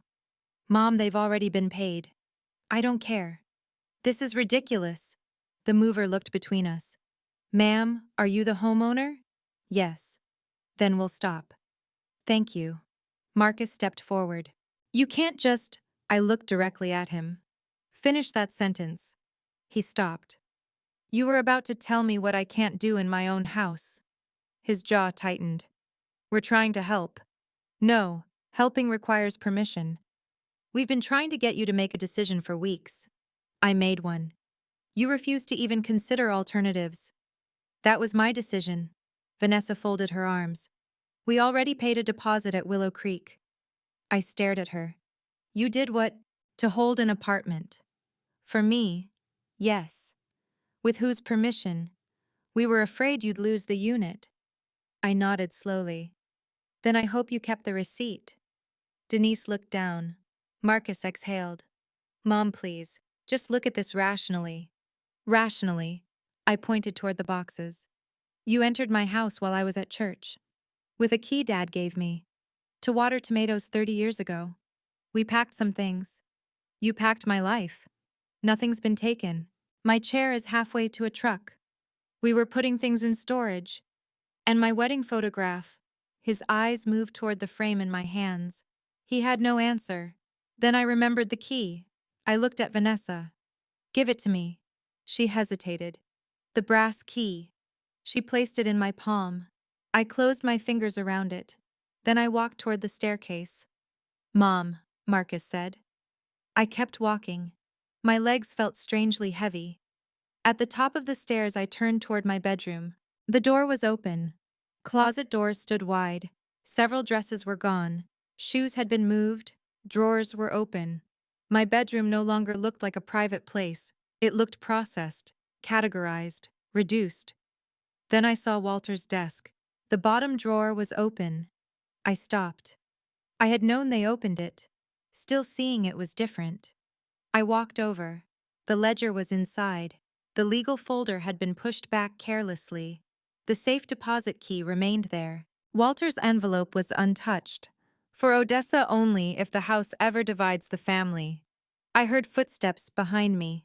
Marcus. What did you read? He didn't answer. I turned. What did you read? Just some trust documents. Did you open Walter's letter? No. Did Vanessa know? No. Denise? No. I believed him, at least about that. Why did you open the drawer? I was looking for the deed. The honesty of the answer shocked me. The deed. I wanted to understand how the house was titled. You could have asked. You wouldn't talk about anything. I talked. You didn't like my answer. He rubbed his face. Mom, you don't understand the pressure I'm under. I looked at him. And that gave you the right to search my bedroom? No. To open my private papers? No. To pack my belongings? His voice dropped. No. Then stop calling this help. Silence. I picked up Walter's envelope. My hands trembled. 6 years earlier, my husband had written that letter for a day he hoped would never come. I had resisted opening it because doing so felt like admitting our family had broken. Now there were boxes downstairs proving it. I turned toward Marcus. I want everyone out. Mom. Everyone. We need to fix this. We will. Something in my voice made him stop. But not today. I walked downstairs carrying Walter's letter. The movers had already begun returning several items. I thanked them and told them to leave the remaining boxes exactly where they were. Marcus stood near the front door. Vanessa had her purse. Denise was crying quietly. Mom, she said, I'm sorry. I looked at her. I know. But I wasn't ready to say it was all right. Because it wasn't. Vanessa left first. Marcus followed her to the porch, then turned back. What are you going to do? It was the first time that day anyone had asked me that. Not what they thought I should do. What I was going to do. I don't know yet. His eyes dropped to Walter's envelope. Fear appeared on his face again. What's in that? I almost smiled at the irony. You had your chance to respect something that wasn't yours. Mom. Goodbye, Marcus. He left. I locked the door behind him. Then I stood in the living room. Boxes everywhere. My reading chair near the doorway. Empty spaces on shelves. My wedding photograph still in my hand. I placed it carefully back on the mantel. Then I sat down. For the first time since arriving home, I allowed myself to cry. Not loudly. Not dramatically. Just the quiet tears of a woman realizing the people she had raised had looked at her life and seen an obstacle. After a while I wiped my face. Walter's envelope rested beside me. I picked up my phone. There was one person I needed to call before I opened it. Richard Coleman had been our attorney for more than 20 years. He answered on the fourth ring. Odessa, everything all right? No, Richard. My voice broke slightly. I looked around at the boxes. I think I need your help. What happened? I looked at Walter's handwriting. Then I said the words that made the entire morning suddenly feel irreversible. Richard, I think it's time I opened Walter's letter. There was a long silence on the other end. Then Richard said something I didn't expect. I was wondering when that day might come. I sat straighter. You knew about the letter. Yes. My heart began pounding. Then you need to come over. I can be there this afternoon. After we hung up, I stared at the sealed envelope. Until that moment, I'd assumed Walter had left behind a warning. Richard's reaction told me it might be something more. And for the first time since seeing that moving truck, the question was no longer whether my family could force me from my home. The question was what my husband had known years ago, that I was only now beginning to understand. Richard Coleman arrived shortly after 3 that afternoon. By then the moving truck was gone, but the evidence of what had happened remained everywhere. Boxes filled the living room. My bookshelves had empty spaces. 2 dining chairs had been wrapped in moving blankets and left near the front door. Richard stepped inside, removed his glasses, and looked around. Good Lord, Odessa. That was approximately my reaction. He set his briefcase on the dining table. Tell me everything. So I did. I told him about Marcus's questions, the senior living brochure, Vanessa's appointment, Denise bringing boxes, Marcus asking for a spare key, the scratches around Walter's locked drawer. Then I told him about Marcus's debt and the $150,000 he wanted me to loan him after selling my house. Richard didn't interrupt. When I reached that morning, the moving truck, my wedding photograph in the donation box, Vanessa holding the brass key, his expression hardened. They opened Walter's drawer. Yes. What did they take? As far as I can tell, nothing. Did they open the letter? No. You're certain? The seal is intact. Richard nodded slowly. Good. That word bothered me. Why good? Because Walter intended you to read it first. I stared at him. You knew he wrote it? Yes. Did you know what was in that drawer? Some of it. Richard, I need you to stop talking like my lawyer for 5 minutes and talk to me like someone who knew my husband. His face softened. I'll try. I placed Walter's envelope on the table between us. Why did he write this? Richard looked at the handwriting. Because he was worried about what would happen after he was gone. With Marcus. Mostly. I felt a familiar ache. You knew about the money. The old debt. $47,500. Richard nodded. Yes. And I didn't. That was Walter's decision. I was his wife. I know. Did you tell him to hide it from me? No. His answer came immediately. I advised him to discuss it with you. That hurt in a different way. Why didn't he? Because he knew you'd be angry that he'd rescued Marcus again. Again. Richard looked at me. I caught the word instantly. What do you mean again? He sighed. Read the letter. My hands suddenly felt cold. I picked up the envelope. For 6 years, Walter's words had waited inside it. I broke the seal. The first line nearly undid me. My Odessa. If you're reading this, then something I hoped would never happen has happened. I stopped. Richard waited quietly. I continued. Walter wrote that he loved Marcus and Denise equally, but love had never required pretending their weaknesses were the same. Denise's weakness, he wrote, was fear. She often agreed with stronger personalities because conflict frightened her. Marcus's weakness was different. He believed he could fix tomorrow's problems with today's money. And when his own money ran out, he had learned to look toward family. Walter admitted something I hadn't known. The $47,500 payment wasn't the first time he'd helped Marcus. There had been smaller loans before it. Credit card debt after college. Money when Marcus changed jobs. A business venture that failed before the rental properties. Most amounts had been repaid, some had not. Then Walter wrote, I kept thinking the next rescue would be the last one, because I wanted to believe relief would teach him gratitude. I am afraid it may have taught him expectation instead. I lowered the letter. My eyes burned. He knew, I whispered. Richard said nothing. I kept reading. Walter described the night he paid the $47,500. Marcus had come to him desperate. I was afraid Vanessa would discover how serious the situation had become. Walter paid the obligation on one condition: Marcus had to stop treating his parents as emergency financing. Marcus agreed. Walter believed him. For a while. Then came the sentence that made me close my eyes. If Marcus ever tells you that I would have helped him, he is probably right. That is exactly why you should not use me as your example. A tear slid down my cheek, even dead. Walter had managed to argue with me and himself at the same time. I continued. I was too willing to protect our son from consequences. If I had more time, perhaps I would learn to do better. You may have to do what I could not. Then Walter wrote about the house, not its market value, not inheritance, home. He described the summer we bought it. Marcus sleeping on the floor because his bedroom furniture hadn't arrived. Denise drawing flowers on the kitchen wall in crayon. The first Thanksgiving we hosted. The maple tree, the pantry marks. Walter understood something Marcus had forgotten. The house wasn't money waiting to be unlocked.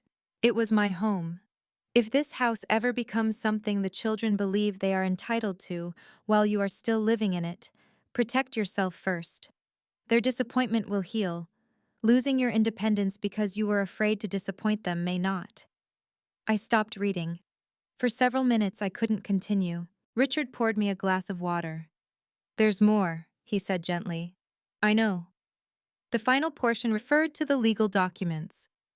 Walter reminded me that we had created the Franklin Family Revocable Living Trust together. He wrote that Richard would explain anything I had forgotten. Then he mentioned the safe deposit box. There are supplemental instructions at the bank. They are not a punishment. They are a reminder that fairness and equality are not always the same thing. I looked up. "What does that mean?" Richard folded his hands. "Your estate plan accounts for significant lifetime gifts." "The ledger?" "Exactly." I glanced toward the staircase. "Marcus received more. Substantially more. Does that mean Denise gets the house?" "No." "Does Marcus lose his inheritance?" "No." "Then what?" Richard shook his head. "We should retrieve the supplemental documents before I explain the complete structure." "Why?" "Because I don't want to rely on memory with something this important." I respected that answer.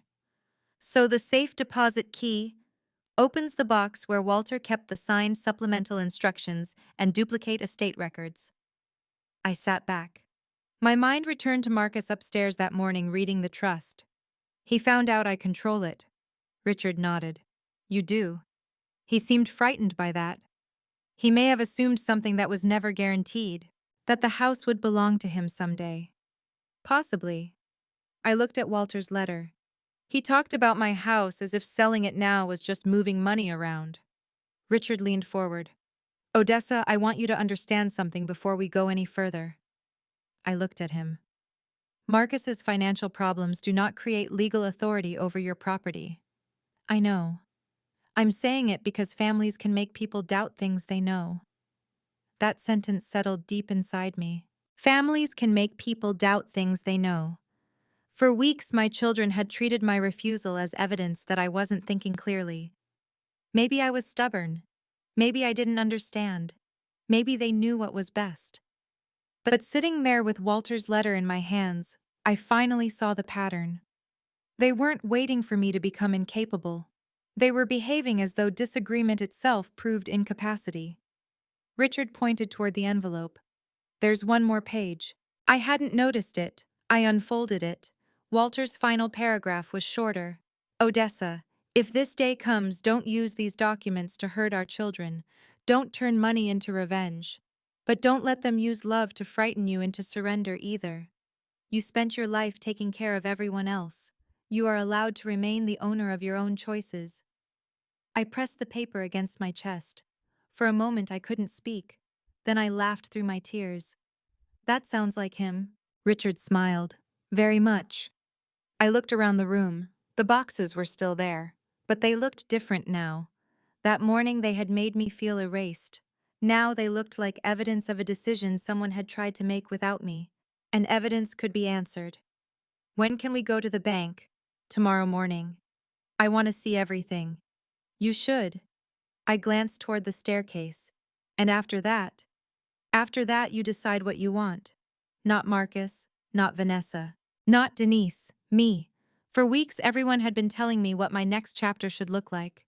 Senior living, downsizing, selling, helping, sacrificing. Now Walter had reached across 6 years of silence to remind me of something embarrassingly simple. My life still belonged to me. I folded his letter carefully and returned it to the envelope. Then I looked at Richard. "Tomorrow morning." He nodded. "I'll meet you at the bank." After he left, I carried Walter's letter upstairs. I opened the locked drawer and removed the silver safe deposit key. This time I didn't put it back. I held it in my hand. Marcus believed whatever was inside that bank box might determine what he would someday receive. But I was beginning to understand that Walter had left those papers there for a very different reason. Not to decide my children's future, to protect mine.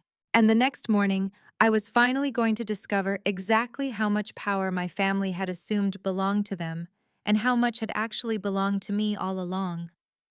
The next morning, I arrived at the bank 15 minutes early. Richard was already waiting for me near the entrance, holding a leather portfolio under one arm. "You sleep at all?" he asked. "Enough." That wasn't true. I had spent most of the night thinking about Walter's letter. "Don't use these documents to hurt our children. Don't let them use love to frighten you into surrender either." Those words followed me into the bank. A woman named Patricia escorted us through a secured door after checking my identification and signature. A few minutes later, she returned carrying a long metal box. She placed it on the table and left us alone. For several seconds, I stared at it. Richard sat quietly across from me. "Ready. I've been ready since yesterday." I turned the key. Inside were several sealed folders, copies of our estate documents, old savings bonds, Walter's military discharge papers, and the supplemental trust instructions Richard had mentioned. Nothing glamorous, no hidden fortune, no stacks of cash, just paper. Funny how much power people can imagine inside a locked box. Richard removed the supplemental document. "This is the one." I recognized my signature immediately. So did I recognize the date. Walter and I had signed it nearly 8 years before his death. "I don't remember this." "You signed a lot of documents that afternoon." "That's reassuring." Richard smiled. "Would you like me to walk you through it?" "Every word that matters." He began with the structure of the trust. The house had been transferred into the Franklin family revocable living trust, while Walter and I were both alive. After Walter died, I retained control. I could continue living in the house. I could sell it. I could purchase another home. I could manage the trust's assets. And because the trust remained revocable under the terms we had established, I retained broad authority to amend how the remaining property would eventually be distributed. "So Marcus was right about one thing," I said. "What? I can change it." "Yes. And he can't stop me." "No." "Denise?" "No. Nobody. Assuming you're competent and acting voluntarily, these decisions are yours." I leaned back. That word "competent" caught my attention. What would happen if Marcus claimed I wasn't competent? Richard's expression sharpened. "He could claim the moon is made of cornbread. Claiming something doesn't make it legally true." Despite myself, I laughed. He continued. "If someone tried to challenge your capacity, they'd need evidence. Disagreeing with your children isn't evidence of incapacity." I thought about Marcus telling Denise I was confused. A cold feeling moved through me. Richard noticed. "Has he said something like that?" "Apparently." I told him what Denise had revealed. He listened carefully. "Document everything," he said. "I already started." "Good." Years in payroll had taught me something after all. Richard returned to the supplemental instructions. The document contained a section Walter had described in his letter, significant lifetime gifts. Richard explained that Walter and I had wanted the final distribution of our estate to reflect substantial financial support already given to either child. Not every birthday check. Not college tuition. Not ordinary help. Large, extraordinary transfers. The ledger existed to document them. So the $47,500 counts, yes. And the other amounts, some of them. How much more has Marcus received than Denise? Richard checked the records. The total made my stomach tighten. Between the old business obligation, other forgiven loans, and several substantial transfers, Marcus had received tens of thousands more than his sister. Does he know this? I don't know. He probably thinks Dad forgot. People often remember generosity more clearly when they're receiving it than when it's time to account for it. I looked at him. That sounded like Walter. "I spent 20 years listening to Walter," Richard continued explaining. The estate plan wasn't designed to punish Marcus. It was designed to prevent repeated rescues from becoming an advantage. If one child had already received a significant portion of family wealth during our lifetime, that could be considered when distributing what remained. I stared at the document. Fair isn't always equal. Exactly. Walter's words. Then Richard showed me another section. Nothing in the trust guaranteed that Marcus or Denise would receive the house itself after my death. Unless I changed the plan, the trustee could sell the property and distribute the resulting value according to the trust instructions. Marcus had been imagining a future in which half my house already belonged to him. Legally, emotionally, morally, it didn't. I was still living in it.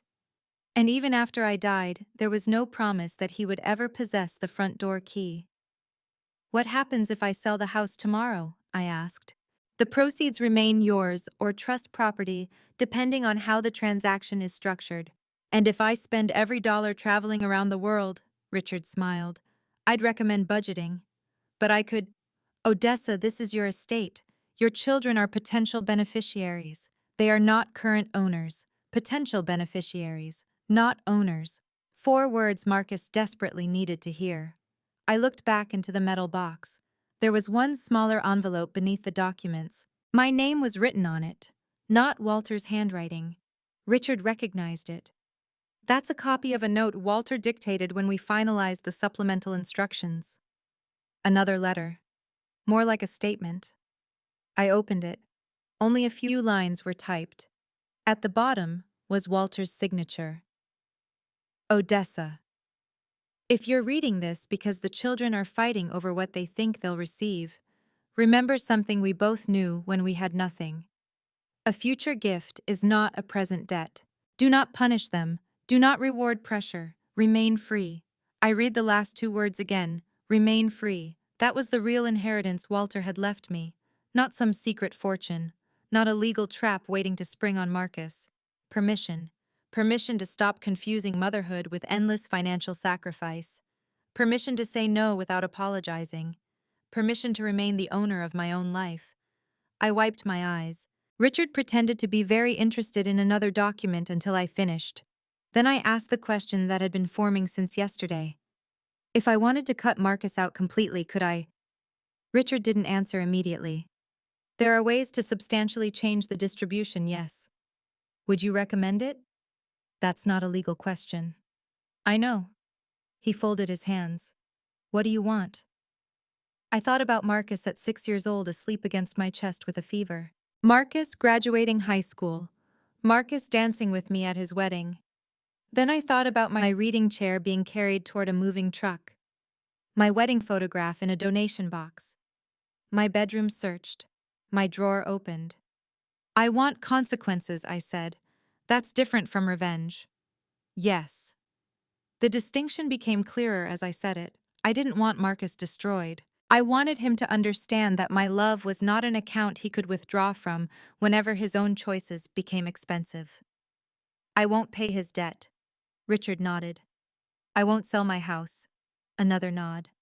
And I want the estate plan reviewed so the money we've already given both children is properly accounted for. Reasonable. I also want some of what remains eventually protected for the grandchildren's education. We can discuss options. I looked at Walter's statement again. Not today. No. Today I want my family to hear the truth. Richard understood immediately. A family meeting. At my house. When? Tomorrow evening. Do you want me there? Yes. He began gathering the documents. I stopped him. And Richard, yes. I want the boxes left exactly where they are. He looked puzzled. Why? Because Marcus needs to sit in that living room and look at what he did. The next afternoon I called Denise first. Come to the house tomorrow at 6. Mom, can we talk now? Tomorrow. Is Marcus coming? Yes. She became quiet. Vanessa. Yes. What's happening? We're going to finish the conversation all of you started while I was at church. Then I called Marcus. He answered immediately. Mom. Tomorrow, 6 o'clock, my house. What is this about? You know exactly what it's about. Can Vanessa come? She needs to. A pause. Is Richard going to be there? Yes. His breathing changed. You went to the bank. It wasn't a question. 6 o'clock, Marcus. Mom, please don't make any decisions while you're angry. I looked at the boxes surrounding me. I'm not angry anymore. That was the truth. And somehow it frightened him more. After I hung up, I walked to Walter's desk.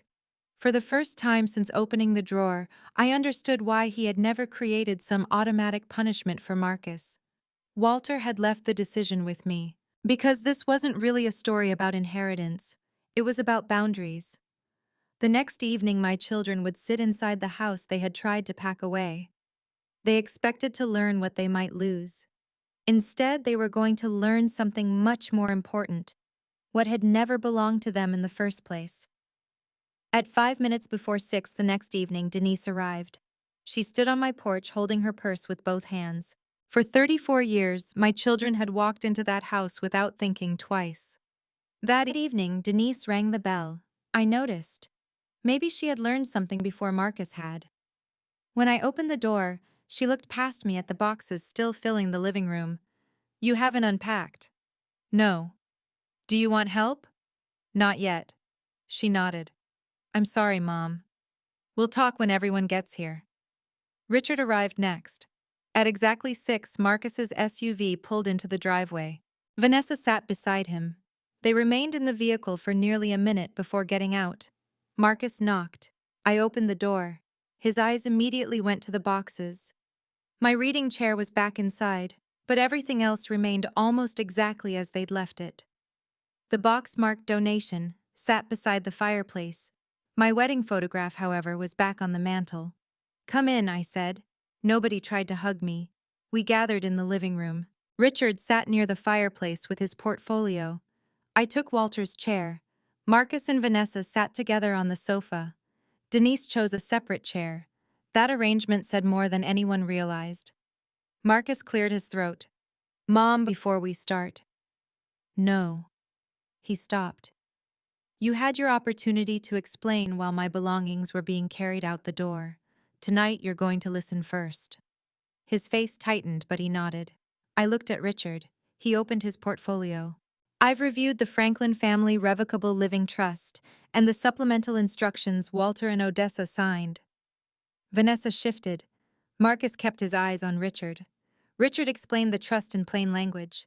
The house had been transferred into the trust years earlier. After Walter died, control remained with me. I had authority over the property.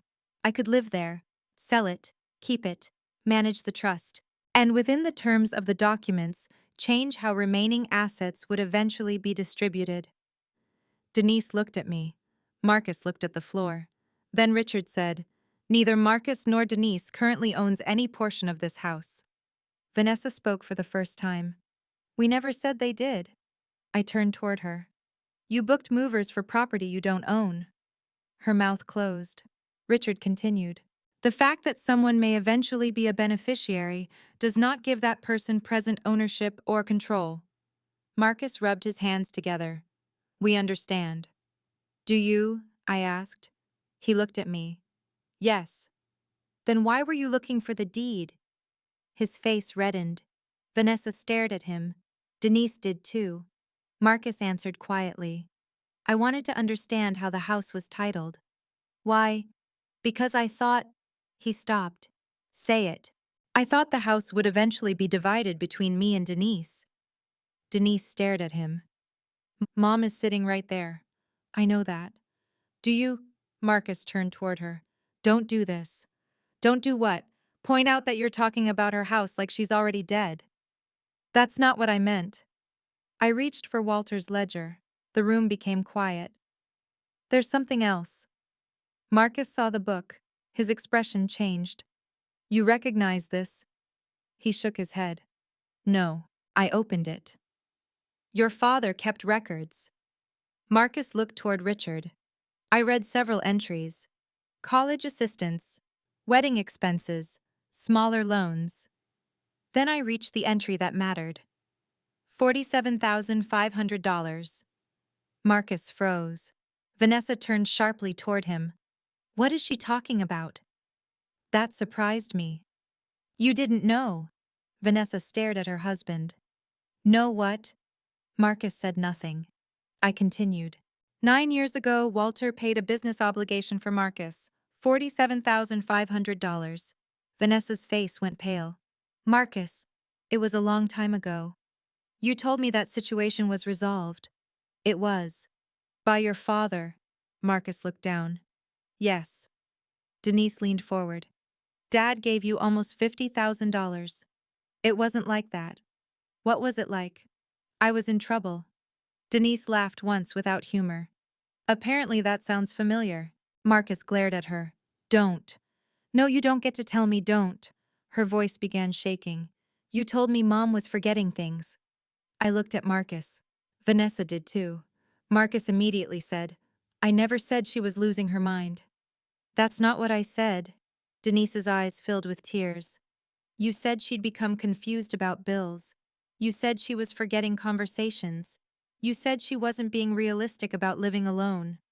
I said I was worried. You made me worried. Marcus stood. I was trying to get everybody to see that something needed to change. For who? Denise demanded. For Mom. She pointed toward me. Or for you. Marcus didn't answer. Denise looked at me. Mom, I swear I didn't know. I know you didn't know everything. I thought, her voice broke. I thought maybe you weren't telling me when things were getting hard. That hurt. But I could see she was telling the truth. I should have asked you, she whispered. Yes. I'm sorry. Marcus began pacing. This is getting twisted. I looked at him. Then untwist it. He stopped. Tell the truth. He stared at me. All of it. For several seconds I thought he would refuse. Then something in him collapsed. He sat back down. The first rental property was supposed to be simple. Nobody spoke. We bought it below market. Renovations were supposed to take 4 months. How long, I asked. 11. And the second property, we bought it before the first one was finished. Richard remained silent. Marcus continued. The contractor costs went up. Then we had plumbing problems. My partner borrowed against his side of the business. We refinanced. How much do you owe? Denise asked. Marcus looked at Vanessa. She answered. Enough that we could lose our house. Denise closed her eyes. You told me it was temporary. It was supposed to be, Marcus said. Everything is temporary until it isn't. I recognized Walter in that sentence. Maybe Denise did too. Then Vanessa began crying. Not dramatically, quietly. I pushed him. Marcus turned toward her. Vanessa. No, she deserves to know. She looked at me. When we realized how bad it was, I panicked. Jordan is 17. He's applying to colleges next year. I kept imagining telling him we'd lost the house. Her voice cracked. I asked Marcus whether there was anyone who could help. And he said me. She nodded. He said you had the house. The house, not a mother, not a woman still living her life. The house. I told him maybe selling made sense, Vanessa continued. I found Willow Creek. I sent the brochure. I made the appointment. And Sunday, she wiped her eyes. That was Marcus's idea at first. Marcus looked up. But I agreed. Vanessa didn't hide from it. I told myself once your things were packed, you'd see the move was manageable. You thought taking away my choice would make me appreciate the convenience. She lowered her head. When you say it like that, there's no better way to say it. Silence filled the room. Then Denise turned toward Marcus. Why didn't you just ask Mom for help? He did, I said. Denise looked at me. He asked for $150,000. Her mouth opened. You told me 20 or 30 might fix it. Marcus stared at his sister. I never gave you a number. You let me believe it. I was embarrassed. So you made Mom look incapable instead. That was the question he couldn't escape. Marcus pressed both hands against his face. I didn't plan it that way. I finally spoke. No. You simply kept changing the story until everyone else's choices pointed toward the result you needed. Marcus lowered his hands. Mom. You needed money. He looked at me. So suddenly my stares were dangerous. He said nothing. My house was too big. Nothing. My independence became stubbornness. His eyes filled. And when I still said no, you decided my no didn't count. That broke something in him. I'm sorry. I believed he meant it in that moment. But an apology wasn't the same thing as repair. I reached beside my chair and picked up Walter's letter. Your father knew this could happen. Marcus stared at the envelope. He wrote about me. Yes. His face crumpled slightly. What did he say? That he loved you. Marcus looked away. And that he was afraid every time he rescued you, he made it harder for you to learn that consequences belong to the person who creates them. Marcus closed his eyes. I didn't read the rest. Some words between a father and his wife didn't need to become weapons against their son. Richard opened another document. Odessa has reviewed her estate plan. Marcus looked up sharply. There it was. The fear. Not fear of losing me. Fear of what I might do next. I saw it clearly. So did Denise. I placed my hand on the document. I've made a decision. Vanessa went. Marcus swallowed. I looked at each of them. You all thought this meeting was going to be about what happens to my house after I die. Nobody answered. It isn't. I leaned forward. It's about what happens while I'm still alive. And for the first time since this began, nobody in that room had a plan prepared for me. They had no boxes, no brochures, no moving truck. They had only my decision, and they were finally going to hear it. Marcus stared at me as though he were waiting for a sentence.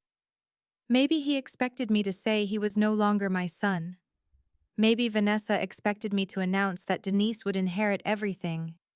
Perhaps they both imagined Walter's locked drawer contained some legal weapon I could use to punish them. I understood why. Anger makes revenge feel simple, and I had every reason to be angry. They had entered my home while I was praying in church. They had opened my closets, handled my private papers, packed my clothes, put my wedding photograph in a donation box. They had decided where I would live before bothering to secure my agreement. But Walter's final words were still with me. Do not punish them. Do not reward pressure. Remain free. So I looked at Marcus and said, I'm not cutting you out of my life. His shoulders dropped slightly. I wasn't finished. And I'm not paying your debt. The relief disappeared. Mom. No. You listened while Richard spoke. Now you'll listen while I do. Marcus closed his mouth. I looked at Vanessa. That includes you. She nodded. First, this house is not being sold. Marcus looked down. I will remain here for as long as I choose and for as long as I can safely live independently. Vanessa started to speak. I raised one hand. If the day comes when I need help, we'll discuss it then, not before. And discussion means I participate. Of course, Denise said quietly. I turned toward her. That applies to you too. She nodded. Yes, Mom. Second, every key to this house comes back to me tonight. Marcus reached into his pocket. He removed a brass house key and placed it on the coffee table. The old spare, the one Walter had given him years earlier. I looked at it. Such a small object. And yet that key had allowed my family to walk across a boundary they had no right to cross. Vanessa opened her purse. I don't have one. Good. Denise shook her head. Neither do I. From now on, nobody enters this house unless I invite them. Marcus nodded. Understood. Third, nobody schedules appointments for me. I looked at Vanessa. No housing tours, no medical appointments, no meetings with realtors, nothing. I understand. If you're concerned about something, ask me. I will. And if I say no, Vanessa swallowed, then the answer is no. Good. I turned back toward Marcus. Fourth, I will not lend you $150,000. He pressed his lips together. I know. No, I need you to hear the entire thing. I leaned forward. I will not lend you $50,000. I will not lend you $20,000. I will not refinance this house. I will not co-sign anything. I will not use my retirement accounts to secure your debt. His eyes filled with tears. What if we lose the house? The mother inside me hurt at that question. I pictured Jordan packing his bedroom, Vanessa changing addresses, Marcus standing outside a home he could no longer afford. For a moment, I hated the firmness required of me. But then I remembered my own belongings in boxes. "If you lose your house," I said softly, "I will be sorry." Marcus looked away. "I will love you. I will listen to you. I will help you think through what comes next." He looked back at me. "But I will not lose mine to prevent it." His face crumpled. Vanessa reached for his hand. I let the silence remain. Some truths need room after they're spoken. Then Richard opened the estate documents. "This brings us to the trust."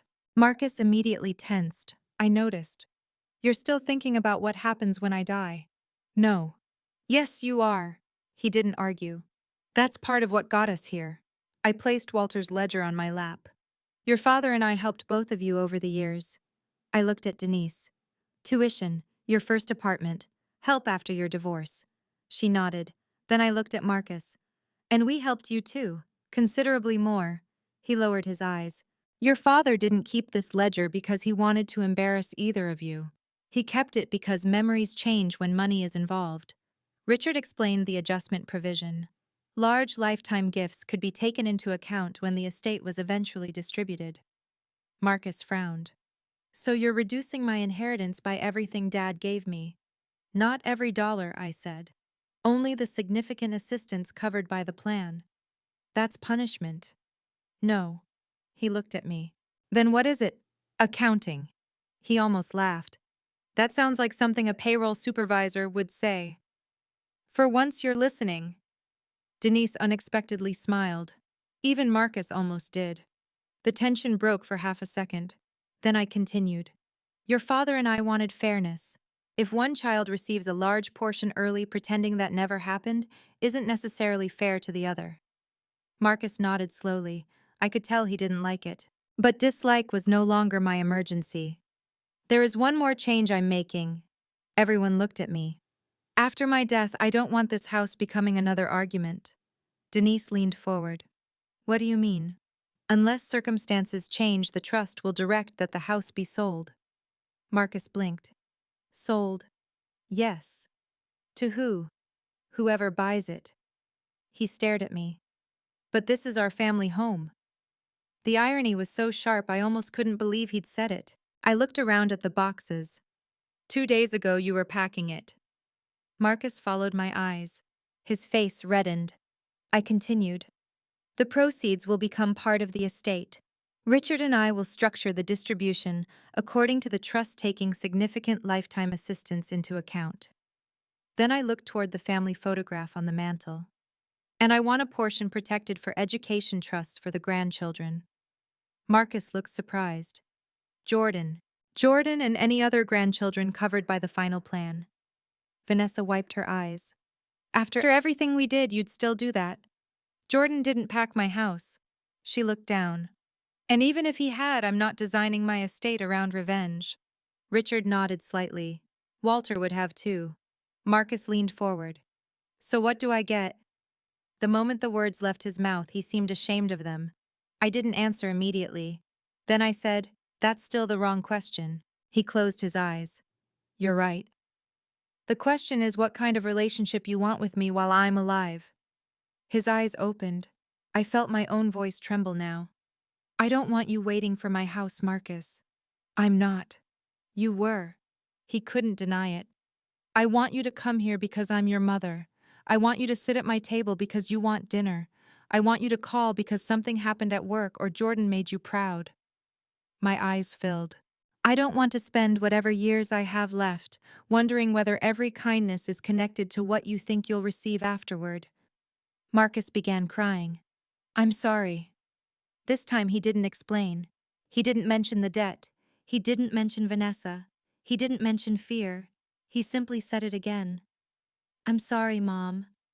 I believed his sorrow. But sorrow wasn't a reset button. "I love you," I said. "I love you too. But I don't trust you right now." He looked as though I'd struck him. I hated saying it, but it was true. "And I won't pretend I do just to make tonight easier." Marcus wiped his face. "What do I have to do?"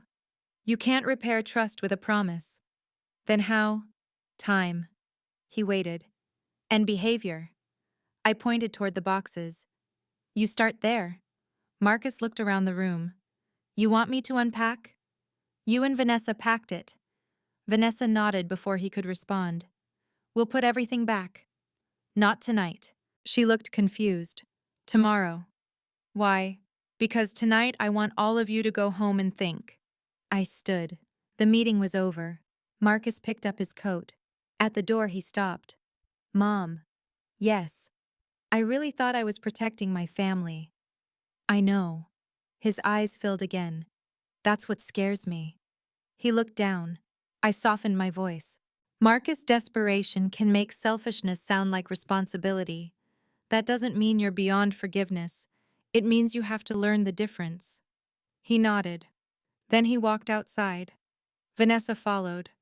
Denise stayed long enough to hug me. After everyone left, Richard gathered his documents. You did well. I feel terrible. Those aren't opposites. After he left, I stood alone in my living room. The boxes remained. But something had changed. 2 days earlier, those boxes had represented everything being taken from me. Now they represented something else.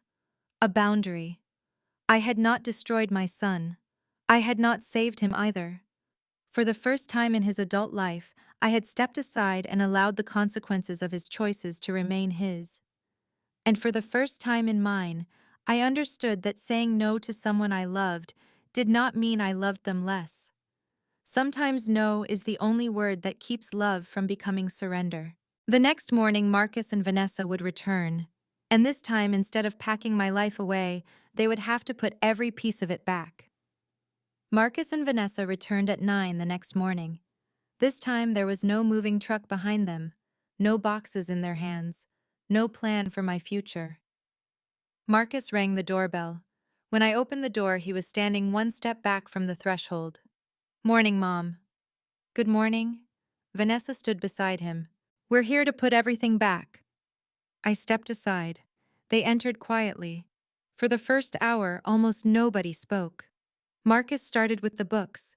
He opened each box, carried the books to the shelves, and tried to remember where they belonged. At one point, he held up an old hardcover novel. Living room or bedroom? Living room, second shelf. He placed it exactly where I told him. It was such a small thing. But after weeks of my family telling me where I should live, there was something satisfying about telling my son where a book belonged. Vanessa worked in the kitchen. She unwrapped dishes, returned utensils to drawers, and put my serving bowls back in the cabinet. Once she started placing a mixing bowl on the top shelf. Lower one, I said. She immediately moved it. No argument, no suggestion that the higher shelf might be better. Just listening. Around 11, Denise arrived. She carried coffee and sandwiches. I figured nobody remembered lunch. She was right. She set everything on the dining table, then looked around. Need another pair of hands. I nodded. She started with the box beside the fireplace, the one marked donation. When she opened it, she stopped. My wedding photograph was no longer inside because I had already returned it to the mantel. But several other family photographs remained. Denise lifted one. It showed Walter holding Marcus on his shoulders at a county fair. Marcus couldn't have been more than 7. Dad loved this picture. He did. Denise looked toward her brother. Marcus was kneeling beside a box of books. He saw the photograph. For several seconds nobody spoke.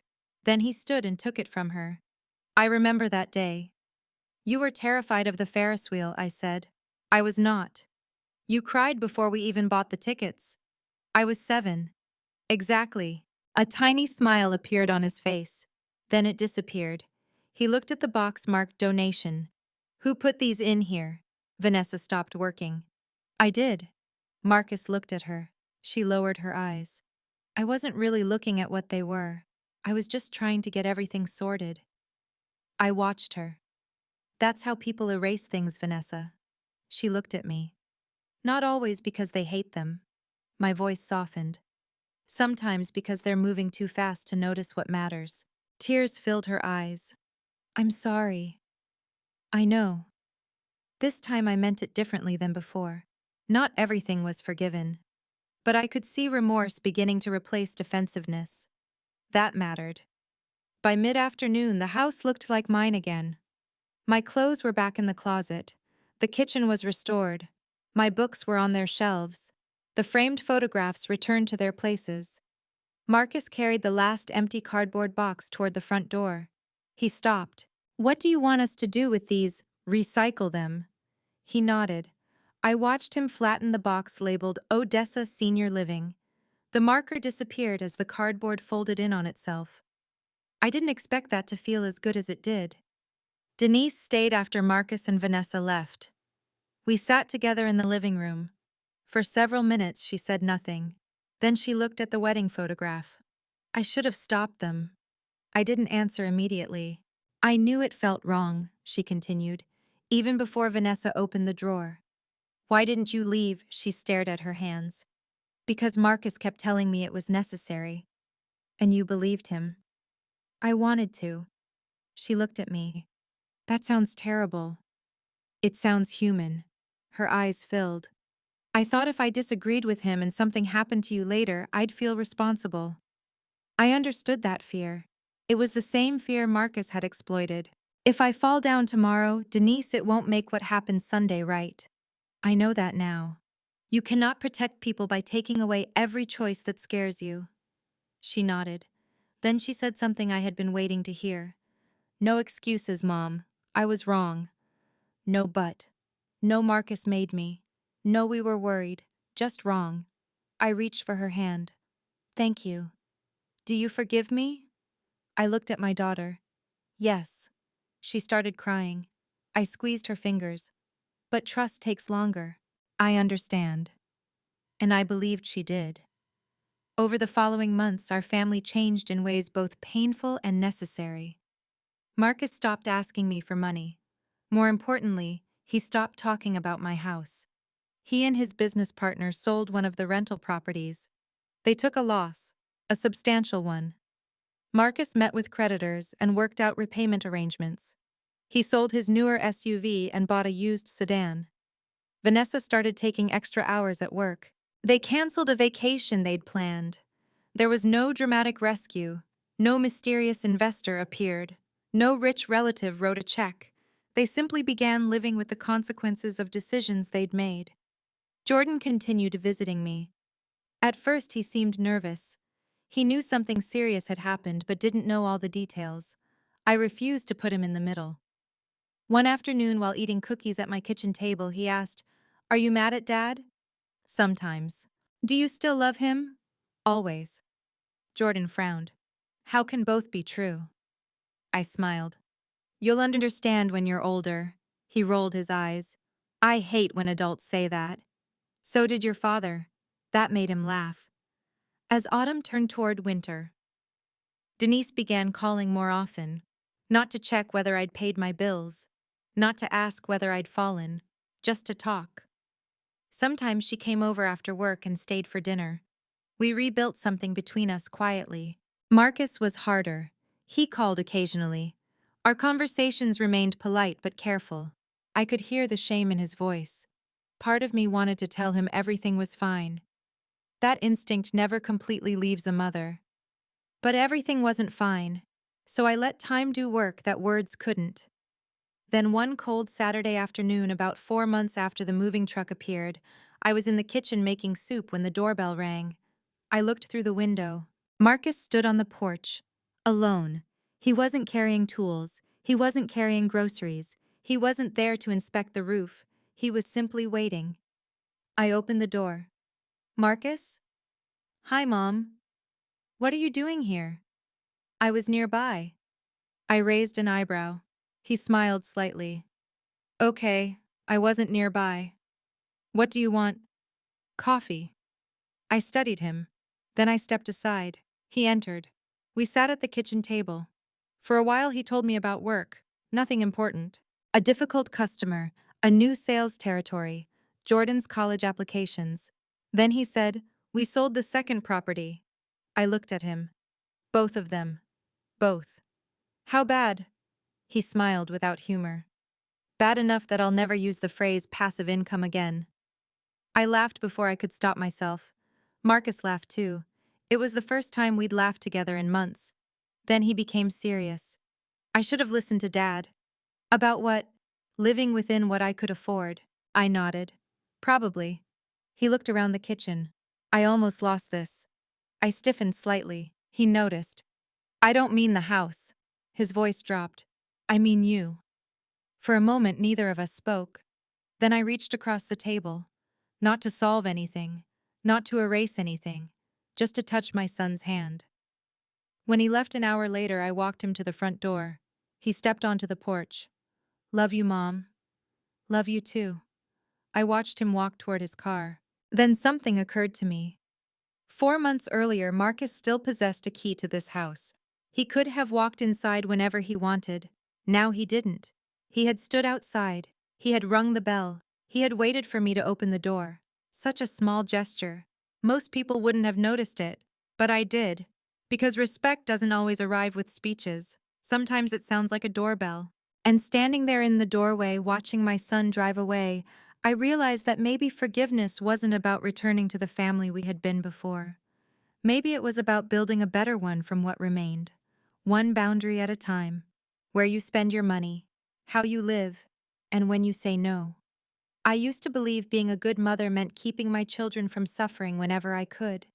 Now I know better. Sometimes loving your children means allowing them to carry the weight of their own choices. And sometimes loving yourself means refusing to become the price of someone else's rescue.